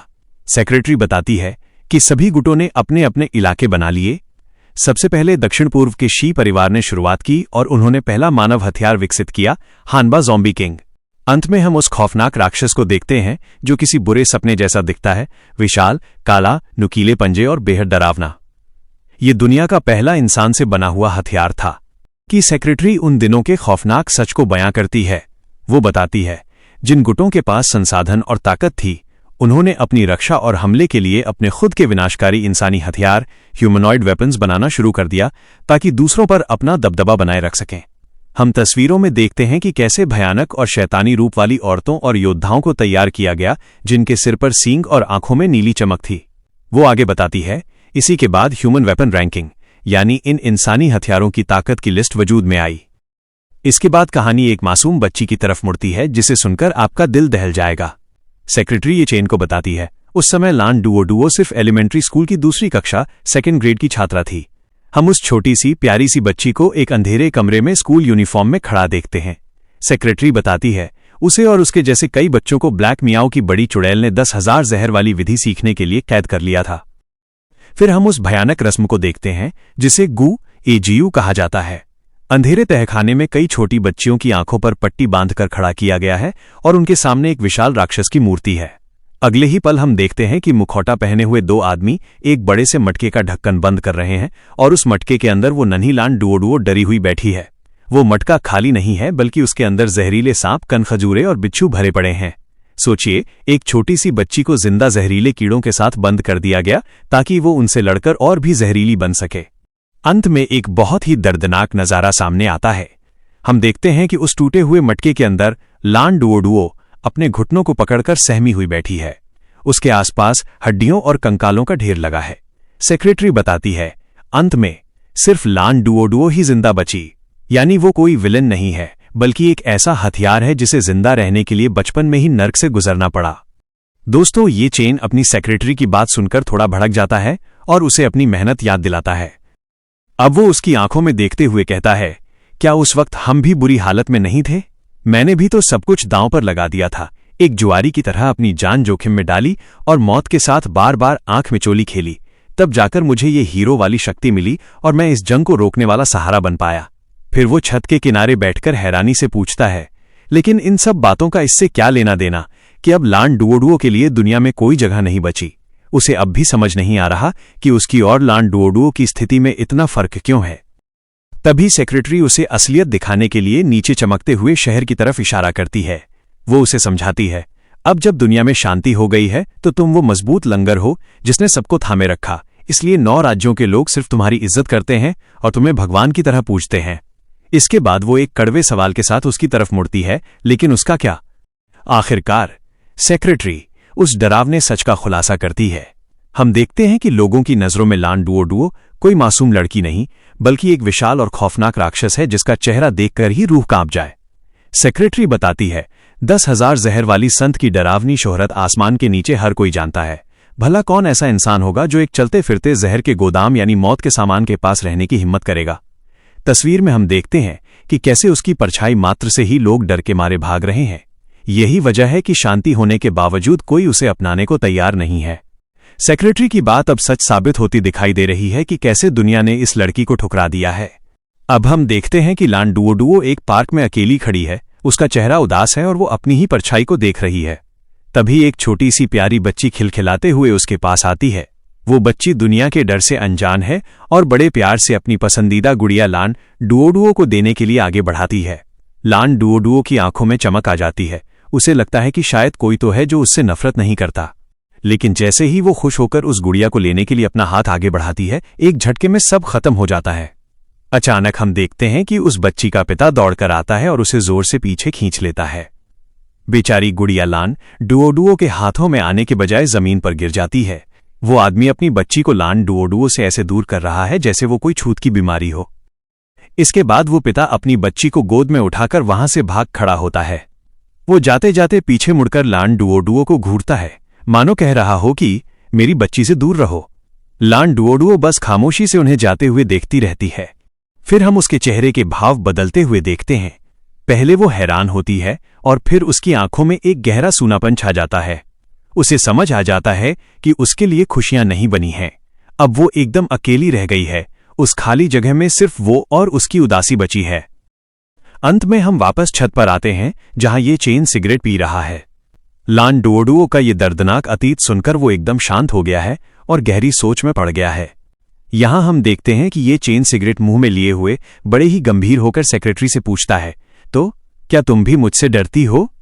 वो ये जानना चाहता है कि क्या उसकी असीमित ताकत की वजह से उसके अपने भी उससे डरने लगे हैं। सेक्रेटरी उसे बड़े ध्यान से देखती है। वो थोड़ी हैरान है, लेकिन उसकी आंखों में डर बिल्कुल नहीं, बल्कि एक अलग सी नरमी है। ये चेन थोड़ा उदास होकर नजरें घुमा लेता है, लेकिन अगले ही पल रोमांस का सीन एक्शन में बदल जाता है। सेक्रेटरी भावुक होने के बजाय उसे जोर से पीठ पर एक जोरदार धप्पा मारती है। ये चेन धक्के से आगे की तरफ झुक जाता है। वो गुस्से में लेकिन मजाकिया अंदाज में चिल्लाती है, तुम्हें क्या लगता है सिर्फ इसलिए कि तुम अभी अजेय इनविंसिबल हो तो क्या हमेशा रहोगे? यानी वो उसे याद दिला रही है कि हवा में मत उड़ो। इसके बाद वो अपनी पुरानी टॉपर वाली अकड़ दिखाती है। वो कमर पर हाथ रखकर खड़ी हो जाती है और ये चेन को डांटते हुए कहती है, मुझे बताओ, आज तक यूनिट टेस्ट और एग्जाम में तुमने मुझे कब हराया है? बस किस्मत से एक बार आगे क्या निकल गए, अब मेरे सामने ये दुखी आत्मा बनने का नाटक कर रहे हो?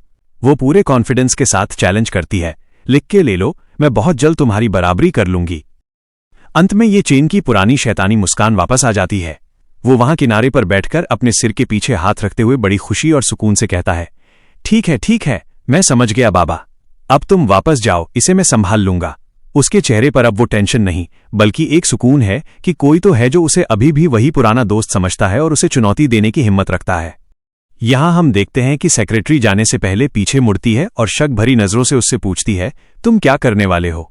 ये चेन बिना कुछ बोले उसकी तरफ बढ़ता है और अपना हाथ आगे बढ़ाता है।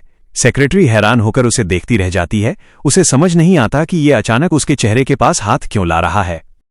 तभी ये चेन एक शैतानी मुस्कान के साथ अपनी उंगलियों से एक चुटकी बजाता है। अचानक सेक्रेटरी के पीछे हवा में एक पोर्टल खुल जाता है। वो संभल पाती उससे पहले ही वो अपना संतुलन खो बैठती है और पीछे की तरफ उस जादुई दरवाजे में गिर जाती है। अगले ही पल जादुई सफर खत्म होता है और वो सीधे अपने ऑफिस में पहुंच जाती है। लेकिन उसकी लैंडिंग बिल्कुल भी हीरो वाली नहीं होती। वो धड़ाम से अपनी कुर्सी पर गिरती है। उसके पैर हवा में होते हैं और वो पूरी तरह बिखर जाती है। बेचारी की सारी कूल इमेज और एटीट्यूड एक सेकंड में कचरा हो गया। अंत में वो गुस्से में कुर्सी पर संभलती है और चिल्लाती है, अरे तुम! वो उस बंद होते हुए नीले पोर्टल को गाली देने ही वाली थी कि तभी वो अचानक चुप हो जाती है। उसका चेहरा एकदम गंभीर और शांत हो जाता है। शायद उसे एहसास हो गया है कि ये चेन ने उसे वहां से जबरदस्ती इसलिए भेजा ताकि वो उस अकेली लड़की लान डुओडुओ की जिम्मेदारी अब खुद अपने तरीके से निभा सके। सेक्रेटरी को वापस भेजने के बाद अब ये चेन उस गगनचुंबी इमारत की मुंडेर पर बिल्कुल अकेला खड़ा है। वो नीचे फैले उस विशाल शहर और आसमान में चमकते हुए जादुई सुरक्षा चक्र को निहार रहा है। ठंडी हवाओं के बीच वो एक गहरी और भारी सांस लेता है। ऐसा लगता है जैसे वो दुनिया के सबसे ताकतवर इंसान होने के बोझ और अकेलेपन को महसूस कर रहा है। तभी कैमरा उसके चेहरे के करीब आता है और हमें उसकी आंखों में एक नई चमक दिखाई देती है। वो अपने मन में एक बहुत बड़ा फैसला कर लेता है। वो खुद से कहता है, शिखर पर हमेशा अकेलापन होता है, ये कोई हीरो वाली स्क्रिप्ट नहीं है और मुझे ये बिल्कुल नहीं चाहिए। अब हम देखते हैं कि छत पर फैसला लेने के बाद ये चेन एक पल की भी देरी नहीं करता। वो सीधे उस गगनचुंबी इमारत से नीचे छलांग लगा देता है। हवा को चीरते हुए वो बिजली की रफ्तार से नीचे आता है और अगले ही पल वो वापस उसी दुकान के अंदर प्रकट होता है जहां वो लान डुओडुओ को छोड़कर गया था। वो देखता है कि लान डुओडुओ अभी भी बिल्कुल वैसे ही खड़ी है, मानो वो कोई मूर्ति हो।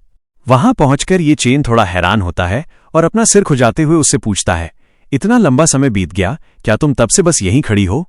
उसे यकीन नहीं हो रहा कि कोई इतनी देर तक बिना हिले डुले खड़ा रह सकता है। तभी लान डुओडुओ बड़े ही भोलेपन और आज्ञाकारी अंदाज में जवाब देती है, बड़ी डायन ने मुझे कहा था कि मुझे हर चीज के लिए तुम्हारी बात माननी है और तुम ही तो वो थे जिसने मुझे यहां रुकने और इंतजार करने के लिए कहा था। ये सुनकर ये चेन के पसीने छूट जाते हैं। वो शर्मिंदा होकर हकलाते हुए कहता है, उसे अब जाकर एहसास होता है कि ये लड़की कितनी सीधी है और उसके हर एक शब्द को पत्थर की लकीर मानती है। उसने इतनी देर तक अपनी जगह से हिलने की भी कोशिश नहीं की। जब उसने देखा कि ये लड़की तो बस एक पुतला है जो बिना हुक्म के हिल भी नहीं सकती, तो उसका दिल बैठ जाता है। अब वो अपना चेहरा अपने हाथ से ढक लेता है और एक गहरी और दुखी सांस लेता है। वो मन ही मन सोचता है, इस बेचारी को बचपन से इतनी क्रूरता और बेरहमी से ट्रेन किया गया है कि ये इंसान कम और एक हुक्म मानने वाली मशीन ज्यादा बन गई है। इसकी खुद की सोचने समझने की शक्ति को तो बचपन में ही मार दिया गया था। ये चेन को समझ आ जाता है कि ये कोई विलेन नहीं बल्कि हालात की मारी हुई एक गुड़िया है। फिर वो उसे एक नॉर्मल इंसान की तरह महसूस कराने के लिए पहला कदम उठाता है। वो सामने वाली सीट की तरफ उंगली करके बड़े ही प्यार और अधिकार से कहता है, यहां बैठो। लान डुओडुओ जो सिर्फ हुक्म मानना जानती है, तुरंत उसकी बात मानकर वहां चली जाती है। इसके बाद हम देखते हैं कि वो दोनों रेस्टोरेंट में आमने सामने बैठे हैं। आसपास कोई नहीं है, बस एक अजीब सी शांति है। तभी ये चेन उस शांति को तोड़ता है और एक बहुत ही खतरनाक बात शुरू करता है। वो लैन डुओडुओ की आंखों में देखते हुए कहता है, हम दोनों को पुराने जान पहचान वाले कहना गलत नहीं होगा। आगे वो उनके खूनी इतिहास को याद दिलाता है। वो कहता है, तुमने मुझे वो खतरनाक जहर दिया था जिसने मुझे बुरी तरह बीमार और मानसिक रूप से सुन्न कर दिया था, और बदले में मैंने तुम्हें इतना पीटा था कि तुम पूरे आधे साल तक बिस्तर से उठ नहीं पाई थीं। अंत में वो एक गहरा सवाल पूछता है, क्या तुम्हें पता है कि इस सब का क्या मतलब है? यानी इतनी दुश्मनी के बाद अब ये डेट कैसे हो सकती है? अब हम देखते हैं कि लान डुओडुओ बड़े ही भोलेपन से उसकी तरफ देखती है और पूछती है, क्या इसका मतलब ये है कि हम शादी कर सकते हैं? यानी उसके दिमाग में अभी भी बस शादी ही चल रही है। ये सुनकर ये चेन अपना माथा पीट लेता है। वो शर्मिंदा होकर अपना चेहरा छुपाते हुए चिल्लाता है, अरे बस करो, हर वक्त शादी के बारे में सोचना बंद करो। वो उसे समझाते हुए कहता है, मेरा मतलब ये था कि भले ही हम एक दूसरे की शक्ल अब देख रहे हैं, लेकिन हम एक दूसरे को अपने माता पिता से भी ज्यादा गहराई से जानते हैं, क्योंकि हमने एक दूसरे का सबसे दर्दनाक रूप देखा है। इसके बाद ये चेन अपनी घबराहट छुपाने के लिए पानी पीने लगता है, लेकिन लान डुओडुओ की बातें खत्म नहीं होती। वो बड़े उत्साह के साथ मुट्ठी बांधकर एक और धमाकेदार सवाल पूछती है, तो क्या तुम शादी के तुरंत बाद पिता बनना चाहते हो? फिर वो बच्चे पैदा करने का अपना अजीबोगरीब ज्ञान झाड़ती है, जिसे सुनकर आप हंस हंसकर लोटपोट हो जाएंगे। वो कहती है, एक बार हमारी शादी हो जाए तो हम फोन का रिचार्ज करवाएंगे और हमें उसके साथ एक बच्चा मुफ्त मिल जाएगा, या अगर तुम्हें वो नहीं चाहिए तो हम कचरे के डिब्बे से भी एक बच्चा उठा सकते हैं। सोचिए दोस्तों, ये लड़की दुनिया की सबसे खतरनाक विष कन्या है जिससे पूरी दुनिया कांपती है, लेकिन उसे ये भी नहीं पता कि बच्चे असल में कैसे होते हैं। उसे लगता है कि बच्चे फोन रिचार्ज के साथ गिफ्ट में मिलते हैं। लान डुओडुओ की वो अजीबोगरीब बात सुनकर कि बच्चे फोन रिचार्ज से मिलते हैं, ये चेन का दिमाग सुन्न हो जाता है और तभी एक बहुत ही फनी हादसा होता है। अचानक हम देखते हैं कि ये चेन जो पानी पी रहा था उसे इतना तगड़ा झटका लगता है कि वो मुंह का सारा पानी फव्वारे की तरह बाहर थूक देता है। पूह! और निशाना देखिए, वो सारा का सारा पानी सीधे लान डुओडुओ के चेहरे पर जाकर लगता है। बेचारे हीरो का वाटर अटैक सीधे डेट पर ही चल गया। इसके बाद का नजारा तो और भी बेमिसाल है। अब हम देखते हैं कि लान डुओडुओ, वो खौफनाक जहर की देवी, अब एक भीगी बिल्ली की तरह बैठी है। उसके चेहरे से, बालों से और कपड़ों से पानी टपक रहा है। वो बिल्कुल हैरान और सुन्न है। उसे समझ ही नहीं आया कि ये बारिश अचानक कहां से हो गई। ये देखकर ये चेन बुरी तरह घबरा जाता है। वो हड़बड़ाकर अपनी सीट से खड़ा हो जाता है और एक कपड़ा लेकर उसे पहुंचने के लिए आगे बढ़ता है। वो हकलाते हुए माफी मांगता है। मां, मुझे माफ कर दो, मेरा वो मतलब नहीं था। सोचिए, उसने अभी अभी अपनी होने वाली पत्नी के मुंह पर कुल्ला कर दिया। क्या शानदार शुरुआत है। दोस्तों, पानी का वो फवारा छोड़ने के बाद अब ये चेन की शामत आ गई है। यहां हम देखते हैं कि वो अपना सिर पकड़कर बुरी तरह घबराया हुआ है और चिल्लाता है, अरे नहीं। पीछे बेचारी लान डुओडुओ, जिसके चेहरे पर पानी गिरा था, हुए नैपकिन से अपना मुंह साफ कर रही है। अगले ही पल वो अपने बाल नोचते हुए मन ही मन चीखता है, बचाओ। ये मुसीबत तो किसी भी जानलेवा लड़ाई या कठिन परीक्षा से भी ज्यादा मुश्किल है। यानी दुनिया के सबसे बड़े राक्षसों को हराने वाला ये चेन एक लड़की के आंसुओं के सामने पूरी तरह हार मान गया है। उसे समझ नहीं आ रहा कि अब वो क्या करे। तभी ये चेन खुद को संभालने की कोशिश करता है। हम देखते हैं कि वो एक बहुत ही गहरी सांस छोड़ता है, मानो वो इस तनाव को अपने अंदर से बाहर निकाल रहा हो। इसके बाद वो अपनी सीट से खड़ा होता है और लान डुओडुओ को समझाना शुरू करता है। वो अपने सीने पर हाथ रखकर बड़े ही स्टाइल में कहता है, देखो, डेटिंग दो लोगों का मामला होता है। भले ही तुम कहो कि तुम मुझसे प्यार करती हो, लेकिन मुझे अभी तक तुमसे प्यार नहीं हुआ है। फिर वो अपनी एक शर्त रखता है और कहता है, अगर तुम मुझसे शादी करना चाहती हो। अंत में वो जो करता है उसे देखकर आपका दिल पिघल जाएगा। वो अपने दोनों हाथों से लान डुओडुओ के गोल मटोल गालों को पकड़कर खींचता है और उसे जबरदस्ती हंसाने की कोशिश करता है। वो उससे कहता है, तो सबसे पहले तुम्हें मुस्कुराना सीखना होगा। बेचारी लान डुओडुओ का चेहरा एकदम पिचक गया है। उसकी बड़ी बड़ी आंखें उसे देख रही हैं, लेकिन वो इतनी मासूम और प्यारी लग रही है कि पूछिए मत। अचानक जैसे ही ये चेन ने लान डुओडुओ के गाल छुए, उसके शरीर से एक बहुत ही खौफनाक बैंगनी रंग का जहरीला धुआं, पॉइजन गैस फूट पड़ता है। ये चेन की आंखें फटी की फटी रह जाती हैं। वो हक्का बक्का रह जाता है। ये जहर इतना शक्तिशाली है कि देखते ही देखते पूरा का पूरा रेस्टोरेंट पिघलना शुरू हो जाता है। दीवारें और छत ऐसे गल रही हैं जैसे मोमबत्ती हो। अगले ही पल हम देखते हैं कि जिस आलीशान कमरे में वो बैठे थे, वो अब गायब हो चुका है। वहां सिर्फ मलबे के ढेर बचे हैं और वो दोनों खुले आसमान के नीचे बैठे हैं। यानी लान डुओडुओ के छूने भर से पूरी बिल्डिंग गलकर खाक हो गई। इसके बाद ये चेन का गुस्सा 7वें आसमान पर पहुंच जाता है। वो लान डुओडुओ पर चिल्लाता है, तुमने फिर से जहर क्यों छोड़ा। लान डुओडुओ बड़ी मासूमियत से अपनी सफाई देती है। वो कहती है, ये मेरी पुरानी लड़ने की आदत है। जब भी कोई मुझे छूता है तो मेरे शरीर से अपने आप जहर निकल जाता है ताकि मैं दुश्मन को मार सकूं।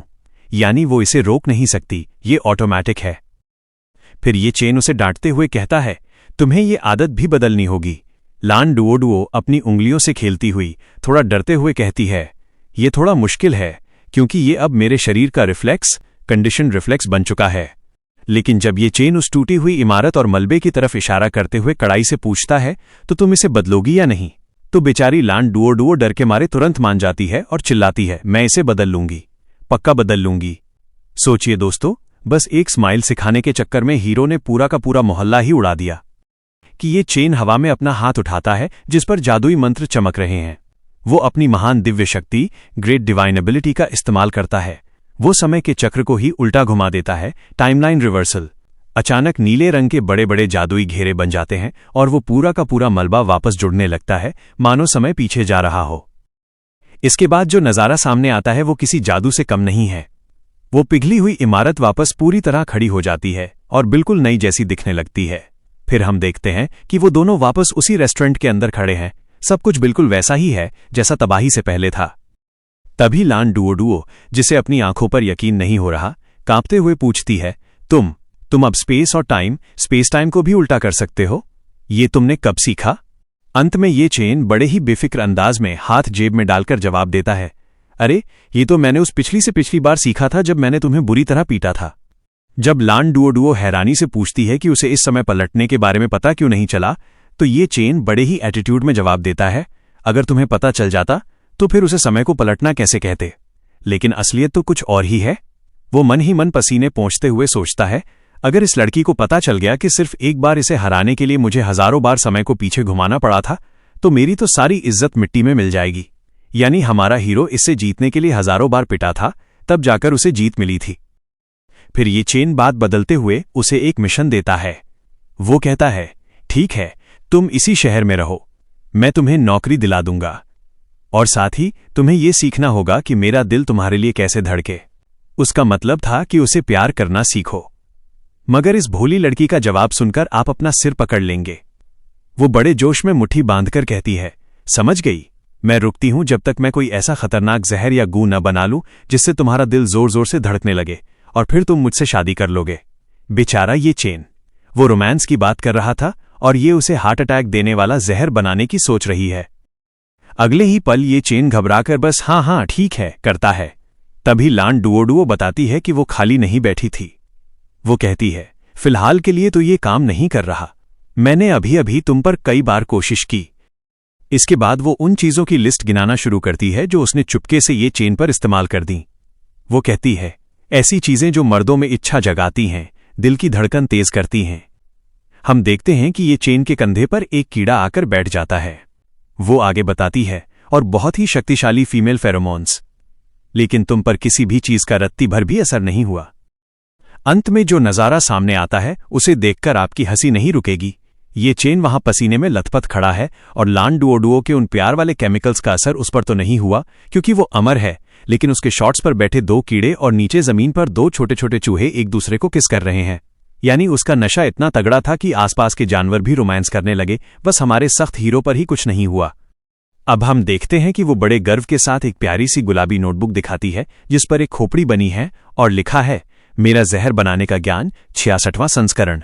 वो बड़े आत्मविश्वास से कहती है, लेकिन तुम चिंता मत करो, जब जहर बनाने की बात आती है तो मैं एकदम प्रोफेशनल हूं। यानी वो अभी भी उस जानलेवा प्यार के जहर को बनाने पर अड़ी हुई है। ये सुनकर ये चेन अपने माथे से पसीना पोंछते हुए थोड़ी राहत की सांस लेता है। वो मन ही मन सोचता है, चलो आखिरकार मामला सुलझ गया। अब मैं शियायेन से कहूंगा कि वो इसके लिए कोई नौकरी ढूंढ दे ताकि काम करते करते ये एक सामान्य लड़की की तरह रहना सीख जाए। बेचारा हीरो सोच रहा है कि मुसीबत टल गई है, लेकिन उसे क्या पता कि आगे क्या होने वाला है। लेकिन तभी उसकी शांति पूरी तरह भंग हो जाती है। अचानक पीछे से एक बहुत ही जोरदार और गालियों भरी आवाज गूंजती है, कमीने। ये आवाज इतनी तेज है कि पूरा रेस्टोरेंट हिल जाता है। ये चेन और लान डुओडुओ दोनों हैरान होकर पीछे मुड़ते हैं। वो अनजान आवाज ललकारते हुए कहती है, अरे डरपोक ये चेन, जल्दी से लुढ़कते हुए बाहर निकल। आज मैं तुझे इतना पीटूंगी कि तू मेरी स्कर्ट के नीचे दबकर रहने वाला गुलाम बन जाएगा। अंत में हम देखते हैं कि ये आवाज पूरे शहर की ऊंची इमारतों के ऊपर गूंज रही है। उस गालियों वाली आवाज को सुनकर ये चेन और लान डुओडुओ खिड़की की तरफ देखते हैं कि आखिर मरने के लिए कौन आ गया। अब लान डुओडुओ उस आवाज को पहचान लेती है और बताती है कि ये यू हुआ है। वो उसका परिचय देते हुए कहती है कि ये नानलिंग के 100,000 पहाड़ों की भुक्कड़ महाराक्षसी है। और सबसे मजेदार बात यह है कि ये इतनी बड़ी तोप है, लेकिन बेचारी चाइनीज क्लास में फेल हो गई थी। लेकिन लान डुओडुओ ये भी चेतावनी देती है कि इंसानी हथियारों की रैंकिंग में ये उससे 1 नंबर ऊपर है, यानी ये बहुत ताकतवर है। ये सुनकर ये चेन डरने के बजाय खुशी से झूम उठता है। वो अपनी हथेली को देखते हुए कहता है, हा हा हा, इस ब्लाइंड डेट ने तो मेरा दम ही घोट दिया था। मैं वैसे भी किसी को पीटने के लिए ढूंढ ही रहा था और ये खुद चलकर मेरे दरवाजे पर आ गई। इसके बाद ये चेन एक पल की भी देरी नहीं करता। वो हवा में तैरते हुए सीधे खिड़की से बाहर निकल जाता है। वो जाते जाते पीछे मुड़कर लान डुओडुओ को अपना आखिरी आदेश देता है, तुम जाकर शियायेन को ढूंढो और उससे कहो कि वो तुम्हारे लिए कोई नौकरी का इंतजाम करे। मैं पहले थोड़ी कुश्ती करके अपना गुस्सा और तनाव दूर करके आता हूं। अंत में हम देखते हैं कि ये चेन का चेहरा उत्साह से चमक रहा है। उसकी आंखों में लड़ाई की भूख साफ दिखाई दे रही है। वो आसमान की तरफ एक रॉकेट की तरह उड़ता है और पूरे शहर को सुनाते हुए जोर से चिल्लाता है, यू हुआ, तेरा बाप यहां है, जल्दी इधर आ और अपनी पिटाई खा। वो उसे ऐसे ललकार रहा है जैसे कोई बड़ा अपने बिगड़े हुए बच्चे को सुधारने आया हो। नीचे खड़ी लान डुओडुओ बस हैरान होकर उसे ऊपर जाते हुए देखती रह जाती है। हवा के तेज झोंके से उसके बाल उड़ रहे हैं। इसके बाद का नजारा तो रोंगटे खड़े कर देने वाला है। हम देखते हैं कि ये चेन बादलों के बीच हवा में एकदम शान से हाथ जेब में डालकर खड़ा है। तभी सामने से वो यू हुआ, वो भुक्कड़ महाराक्षसी अपनी पूरी ताकत और रफ्तार के साथ उसकी तरफ झपटती है। उसके सिर पर बड़े बड़े लाल सींग हैं और वो किसी तूफानी मिसाइल की तरह आ रही है। अंत में उन दोनों की जोरदार टक्कर होती है। जैसे ही वो दोनों हवा में एक दूसरे से भिड़ते हैं, वहां लाल और काली ऊर्जा का एक भयंकर विस्फोट होता है। शहर के लोग जब ऊपर आसमान में ये तबाही देखते हैं तो वो डरने के बजाय उस राक्षसी का मजाक उड़ाने लगते हैं। एक लड़का कहता है, क्या ये यूं हुआ यहां मरने के लिए आई है? ये चेन को ललकारने की हिम्मत कैसे हुई? लोग ताना मारते हुए कहते हैं, क्या उन लाखों पहाड़ों में इंटरनेट नहीं चलता? क्या इसे पता नहीं कि ये किससे भिड़ने आई है? तभी भीड़ में से एक फैन बड़े जोश में हाथ ऊपर करके चिल्लाता है, ये चेन, तुम बहुत शानदार हो। इस राक्षस जाति को अच्छा सबक सिखाओ। पूरा शहर अपने हीरो के साथ खड़ा है। इसके बाद आसमान में एक जबरदस्त सीन देखने को मिलता है। ये चेन ने बड़ी ही आसानी से यूं हुआ के उस लाल नुकीले सींग को अपने एक हाथ से जकड़ लिया है। फिर हम देखते हैं कि वो उसे हवा में किसी खिलौने की तरह लटकाए हुए है। ये चेन के चेहरे पर एक शैतानी मुस्कान है। वो उसे चिढ़ाते हुए कहता है, बिल्कुल भी असरदार नहीं था, मुझे तो अब कोई दिलचस्पी भी नहीं आ रही। वो उसकी बेइज्जती करते हुए उसे उंगली से गुदगुदा रहा है। अंत में यूं हुआ का गुस्सा 7वें आसमान पर पहुंच जाता है। वो अपने हाथ छुड़ाने की कोशिश करती है और पुराने हिसाब किताब याद दिलाती है। वो चिल्लाती है, हमारा रिकॉर्ड 50 जीत और 49 हार का है और मेरा साइज तुमसे थोड़ा लंबा भी है। वो हार मानने को तैयार नहीं है। तभी वो एक नए हमले की तैयारी करती है और ललकारती है, अब मेरा ये अजेय, कूल और शक्तिशाली नया पैंतरा देखो जो मैंने हाल ही में ईजाद किया है।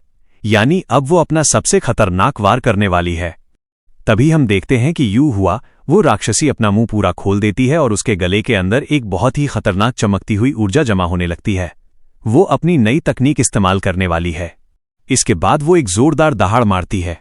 उसके पीछे एक विशाल राक्षसी मुंह की परछाई बनती है जो किसी को भी निगलने के लिए तैयार है। लेकिन ये चेन अपनी जगह से हिलता भी नहीं है। वो बस वहीं हवा में खड़ा रहता है और अचानक उसका शरीर धुंधला होने लगता है, जैसे वो इतनी तेज हिल रहा हो कि उसके कई रूप दिखाई देने लगे हों। अगले ही पल आसमान में एक जबरदस्त धमाका होता है, बूम। यूं हुआ कि उस सोनिक बूम वाली दहाड़ ने बादलों को चीर कर रख दिया है। पूरा आसमान हिल जाता है और बादलों के बीच एक गहरा रास्ता बन जाता है। तभी यूं हुआ अचानक रुक जाती है और हैरान होकर हाँ करती है। उसे अपनी आंखों पर विश्वास नहीं हो रहा, क्योंकि उसे लगता है कि उसका निशाना खाली गया है या कुछ गड़बड़ है। अंत में यूं हुआ को लगता है कि उसने ये चेन का काम तमाम कर दिया है। वो हवा में लटकते हुए पागलों की तरह हंसने लगती है, हा हा हा। वो अपनी जीत के नशे में चूर होकर नीचे शहर के लोगों को चिल्लाकर कहती है, नीचे वाले लोग ध्यान से सुनो, ये चेन मर चुका है। अब से ये पूरी दुनिया मेरी मुट्ठी में है। वो अपनी ताकत का प्रदर्शन करते हुए हवा में घूंसा मारती है और खुद को सबसे ताकतवर और सुंदर बताती है। बेचारी को पता ही नहीं कि वो कितनी बड़ी गलतफहमी में जी रही है। अब हम देखते हैं कि यूं हुआ की आंखें अचानक हैरानी से फटी की फटी रह जाती हैं। तभी वो दर्द से कराहते हुए जोर से चिल्लाती है, आह। वो अपने पेट को कसकर पकड़ लेती है, क्योंकि उसका पेट अजीब तरीके से बाहर की तरफ उछल रहा है। वो घबराकर खुद से पूछती है, ये क्या हो रहा है? उसे समझ नहीं आ रहा कि मरने के बाद भी उसका शिकार अंदर क्या कर रहा है। अगले ही पल राज खुलता है। ये चेन उसके पेट के अंदर से ही उसे फुटबॉल की तरह लात मार रहा है। यहां हम देखते हैं कि ये चेन की लातों के निशान उसके पेट पर बाहर से छप रहे हैं और वो हवा में उछल रही है। ये चेन अंदर से ही उसकी तारीफ या मजाक करते हुए सोचता है, ये राक्षसी जादू सच में दिलचस्प है। ये अपने पेट के अंदर एक छोटा सा ब्रह्मांड बना सकती है, तभी तो ये इसे स्वर्ग और पृथ्वी को निगलने वाली शक्ति कहती है। इसमें वाकई कुछ तो दम है। फिर हम ये चेन को उस पेट वाले ब्रह्मांड के अंदर देखते हैं, जहां वो लाल रंग के अंधेरे और तैरते हुए पत्थरों के बीच मजे से खड़ा है। लेकिन ये चेन वहां भी अपनी हरकतों से बाज नहीं आता। अब वो उस अंधेरे में खड़ा होकर ऊपर चिल्लाते हुए यूं हुआ की डाइट का मजाक उड़ाता है। वो कहता है, ओ ए, क्या तुम्हें डर नहीं लगता कि इतना उल्टा सीधा कबाड़ खाने से तुम्हें पेट की बीमारी या कब्ज हो जाएगी? ये सुनकर यूं हुआ का गुस्सा फूट पड़ता है। वो अपने नुकीले दांत पीसते हुए गुस्से से पागल हो जाती है। फिर वो दहाड़ते हुए कहती है, मैं तुम्हें पचाकर ही दम लूंगी, मैं हार नहीं मानूंगी। उसकी आंखों में अब खून उतर आया है। अंत में यूं हुआ अपनी पूरी ताकत लगा देती है। हम देखते हैं कि उसका पूरा शरीर और पेट भयानक लाल आग जैसी ऊर्जा से चमकने लगता है। वो अपनी अंदरूनी शक्ति का इस्तेमाल करके ये चेन को पिघलाने की कोशिश कर रही है। आसमान में एक विशाल लाल बवंडर बन जाता है। आसमान में चल रही उस भयानक लड़ाई से दूर अब कहानी का सीन शहर की उस ऊंची गगनचुंबी इमारत की तरफ मुड़ता है। यहाँ हम देखते हैं कि ऑफिस के अंदर हड़कंप मच गया है। एक कर्मचारी लड़की बुरी तरह भागते हुए आती है और दरवाजा धड़ाम से खोलते हुए बदहवास होकर चिल्लाती है, शिया शिया शिया। वो इतनी घबराई हुई है कि उसके पसीने छूट रहे हैं और उसे समझ नहीं आ रहा कि वो इतनी बड़ी खबर कैसे सुनाए। लेकिन अंदर का नजारा एकदम अलग है। हम देखते हैं कि सेक्रेटरी शियायन बड़े ही सुकून और स्टाइल के साथ अपनी कुर्सी पर बैठी कॉफी पी रही है, जैसे दुनिया में कुछ हुआ ही न हो। वो अपनी उस घबराई हुई कर्मचारी को देखकर बड़े शांत भाव से पूछती है, क्या हुआ, इतना पैनिक क्यों फैला रही हो? तभी वो कर्मचारी खिड़की की तरफ उंगली दिखाकर हकलाते हुए वो बुरी खबर सुनाने की कोशिश करती है। वो डरते हुए कहती है, यू हुआली ने ये को। वो कहना चाहती है कि उस राक्षसी ने हीरो को खा लिया है, लेकिन डर के मारे उसकी जुबान ही नहीं चल रही। अब हम देखते हैं कि शियायन अपनी कर्मचारी को शांत करते हुए एक बहुत ही मजेदार तर्क देती है। वो कहती है, क्या तुमने कभी पुरानी कहानियां नहीं देखी? जो भी राक्षस किसी को निगलता है उसका अंत कभी अच्छा नहीं होता। यानी उसे पक्का यकीन है कि ये चेन उसके पेट में ही उसका बैंड बजा देगा। वो बड़े सुकून से कॉफी पीते हुए उंगली हिलाकर कहती है, ये कुछ भी नहीं है। फिर उसका कहा सच साबित होता है। हम देखते हैं कि आसमान से यू हुआ, जो अभी हवा में उड़ रही थी, एक टूटे हुए तारे की तरह सीधे नीचे गिरती है। वो पूरी रफ्तार के साथ जमीन से टकराती है और सड़क के बीचों बीच एक गहरा गड्ढा बन जाता है, जिससे धूल का गुबार उड़ता है। आसपास खड़े लोग हैरान होकर देखने लगते हैं कि आखिर हुआ क्या, लेकिन खतरा अभी टला नहीं है। अंत में हम देखते हैं कि उस मलबे और गड्ढे के अंदर बैठी यू हुआ की आंखें भयानक लाल रंग से चमक रही हैं। वो शांत होने के बजाय और भी खूंखार हो गई है। भीड़ में भगदड़ मच जाती है। लोग डर के मारे चिल्लाते हैं, ये पागल हो रही है, भागो। कि सड़क के बीचों बीच बने उस विशाल गड्ढे में यू हुआ बुरी तरह हाँफ रही है। उसका सारा घमंड चकनाचूर हो चुका है। वो जमीन पर गिरकर अपनी हार कबूल करती है और झुंझलाते हुए जोर से चिल्लाती है, मैं हार गई, अब जल्दी करो और मेरे अंदर से दफा हो जाओ। बेचारी इतनी परेशान हो गई है कि बस किसी तरह इस मुसीबत को बाहर निकालना चाहती है। लेकिन ये चेन भी कम नहीं है। हम देखते हैं कि वो अभी भी उसके पेट के उस लाल आयाम में मजे से तैर रहा है। वो अंदर से ही उसे जवाब देता है, तो फिर पहले अपना मुंह तो खोलो। यानी बिना दरवाजा खुले वो बाहर कैसे आएगा? इसके बाद का नजारा बहुत ही मजेदार है। यू हुआ अपना मुंह खोलती है और ये चेन उसकी जीप पर ऐसे चलते हुए बाहर आता है जैसे किसी रेड कार्पेट पर वॉक कर रहा हो। वो बाहर आते आते भी उसे ताना मारना नहीं छोड़ता। वो अपनी नाक सिकोड़ते हुए कहता है, तुम इतना उल्टा सीधा कबाड़ खाती हो, फिर भी हैरानी की बात है कि तुम्हारे मुंह से बदबू नहीं आ रही। अंत में हम देखते हैं कि ये चेन बड़े ही स्वैग के साथ हाथ जेब में डालकर वहां से चलता बनता है।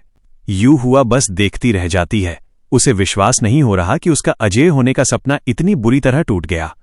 अब हम देखते हैं कि ये चेन पीछे मुड़कर बड़े ही रिलैक्स अंदाज में ताना मारता है, हालांकि लड़ाई में मुझे कोई खास मजा नहीं आया, लेकिन तुम्हें कचरे की तरह धोने के बाद मुझे काफी सुकून मिल रहा है। वो अपनी हेकड़ी दिखा ही रहा था कि अचानक उसकी नजर नीचे पड़ती है और उसका चेहरा एकदम से बदल जाता है। वो हक्का बक्का होकर वहीं जम जाता है। इसके बाद ये चेन की हालत देखने लायक है। वो डर और हैरानी के मारे कांपती हुई उंगली उसकी तरफ उठाता है और चिल्लाता है, तुम। उसे अपनी आंखों पर यकीन नहीं हो रहा। वो जोर से पूछता है, सिर्फ एक लड़ाई हारने के बाद तुम इतना सिकुड़ कैसे गई?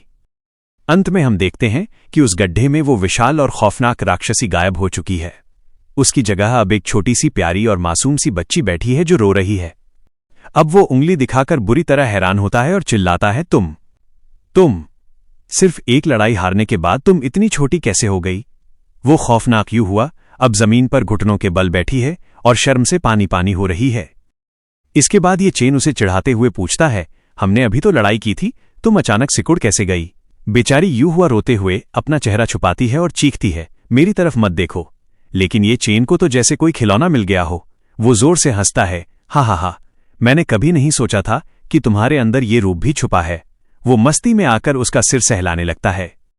अंत में ये चेन बड़े प्यार से उसके बालों को बिगाड़ते हुए कहता है, तुम इस रूप में कितनी प्यारी लगती हो, बेकार में हर वक्त इतना गुस्सा करती रहती हो। ये सुनकर यू हुआ का पारा चढ़ जाता है। वो गुस्से में तमतमाते हुए चिल्लाती है, मेरा सिर मत छुओ, मैं राक्षस जाति की महान डेमन हूं जिससे हजारों राक्षस डरते हैं। इस बात को अभी भूल जाओ। वो अपने सिर को जोर जोर से हिला रही है ताकि ये चेन का हाथ हट जाए, लेकिन वो अब डरावनी कम और गुस्सैल गुड़िया ज्यादा लग रही है। अभी ये चेन उसे प्यारी बच्ची बोलकर उसका सिर सहला ही रहा था कि तभी एक बहुत ही फनी कांड हो जाता है। अचानक एक कटाक की आवाज आती है और हम देखते हैं कि ये चेन के हाथ में उस राक्षसी का वो लाल रंग का सींग आ गया है। शायद सिर सहलाते वक्त वो गलती से उखड़ गया। ये देखते ही यू हुआ को जैसे करंट लग जाता है। उसकी आंखें फटी की फटी रह जाती हैं और वो बुरी तरह घबरा जाती है। वो तुरंत अपने दोनों हाथों से अपने सिर को पकड़ लेती है जहां से सींग गायब हुआ है। उसका चेहरा शर्म के मारे एकदम लाल हो गया है, मानो उसकी कोई बहुत बड़ी पोल खुल गई हो। उसे यकीन नहीं हो रहा कि उसके साथ इतना बड़ा धोखा हो गया। इसके बाद ये चेन की तो हंसी ही नहीं रुकती। वो पेट पकड़कर पागलों की तरह हंसने लगता है, हा हा हा। वो उसकी खिल्ली उड़ाते हुए उसे उंगली दिखाता है। अंत में बेचारी यू हुआ शर्मिंदा होकर जमीन पर लेट जाती है और अपना मुंह छुपाते हुए जोर जोर से चिल्लाती है, सब भूल जाओ, इसे भूल जाओ, मेरी तरफ मत देखो, वरना मैं तुम्हें खा जाऊंगी। वो जमीन पर लोटपोट होकर बस किसी तरह अपनी इज्जत बचाने की कोशिश कर रही है, लेकिन हीरो तो मजे ले रहा है। पता चलता है कि वो डरावने सींग तो नकली थे और वो असलियत को छुपाने के लिए लगाए गए थे। इसके बाद ये चेन देखता है कि उन नकली सींगों के नीचे तो लंबे लंबे प्यारे से खरगोश जैसे कान छुपे हुए हैं। वो तुरंत उन कानों को पकड़ लेता है और यू हुआ को हवा में किसी खिलौने की तरह उठा लेता है। वो उसकी खिल्ली उड़ाते हुए जोर से हंसता है, हा हा हा, मुझे लगा था कि तुम कोई खतरनाक मांसाहारी राक्षस हो, लेकिन तुम तो एक शाकाहारी निकली। यानी इतनी बड़ी राक्षस क्वीन असल में एक प्यारी सी खरगोश है। ये सुनकर यू हुआ का गुस्सा और शर्मिंदगी 7वें आसमान पर पहुंच जाती है। वो हवा में लटके लटके ही अपने छोटे छोटे हाथ पैर चलाने लगती है और ये चेन को मारने की कोशिश करती है। वो चिल्लाते हुए सफाई देती है, बदतमीज इंसान, मैं राक्षस जाति की महान देवी हूं। हजारों राक्षस मेरे कदमों में झुकते हैं और मैं मांस और सब्जी दोनों खाती हूं। मैं खाने में नखरे नहीं करती। अंत में हम देखते हैं कि यू हुआ पागलों की तरह हाथ पैर मार रही है और बदला लेने की धमकी दे रही है, लेकिन ये चेन उसे बस एक पोकर फेस बनाकर देख रहा है। उसके चेहरे पर कोई डर नहीं, बस एक थका हुआ भाव है, जैसे वो सोच रहा हो कि ये ड्रामा कब खत्म होगा। वो उसे हवा में कानों से लटकाकर झुलाते हुए डांटता है, अरे अगर तुम्हें मुहावरे नहीं आते तो उनका इस्तेमाल मत किया करो। क्या तुमने अभी तक कम मुसीबत खड़ी की है? तभी वो उसे एक ऐसी धमकी देता है कि यू हुआ की रूह कांप जाती है। वो कहता है, तुमने ही लड़ाई शुरू की थी। अगर तुमने अब और नाटक किया तो यकीन मानो मैं अभी तुम्हारा खरगोश का हॉटपॉट बना दूंगा। यह सुनकर यू हुआ का चेहरा शर्म और डर से एकदम लाल हो जाता है। वो हकलाते हुए पूछती है, तुम इस महान देवी को खाना चाहते हो? इसके बाद ये चेन के चेहरे पर एक बहुत ही खौफनाक और भूखी मुस्कान आ जाती है। वो अपनी जीभ फिराते हुए उसे और भी ज्यादा डराता है। वो कहता है, क्या तुम्हें पता नहीं, मुझे मांस बहुत पसंद है और खासकर मसालेदार खरगोश का सिर।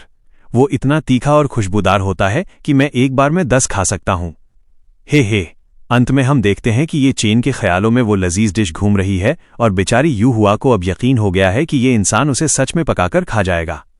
वो रोते हुए भी बड़े गर्व से कहती है, एक राक्षस को खाया जा सकता है लेकिन उसका मजाक नहीं उड़ाया जा सकता। हमारी राक्षस जाति का नियम है कि हारने वाला जीतने वाले के सामने झुकता है। फिर वो अपनी आंखें बंद करके चिल्लाती है, आज मैं तुमसे हार गई। मैं तुम्हें खुद को खाने और मजे करने की इजाजत देती हूं। अगर मैंने दर्द से एक बार भी माथे पर शिकन लाई तो मैं हार मान जाऊंगी। यानी वो सच में मान बैठी है कि वो अब डिनर बनने वाली है। लेकिन ये चेन उसका ये अजीबोगरीब ड्रामा देखकर अपना सिर खुजाते हुए बड़े ही सूखे अंदाज में कहता है, तुम्हारे दिमाग में पक्का कुछ गड़बड़ है।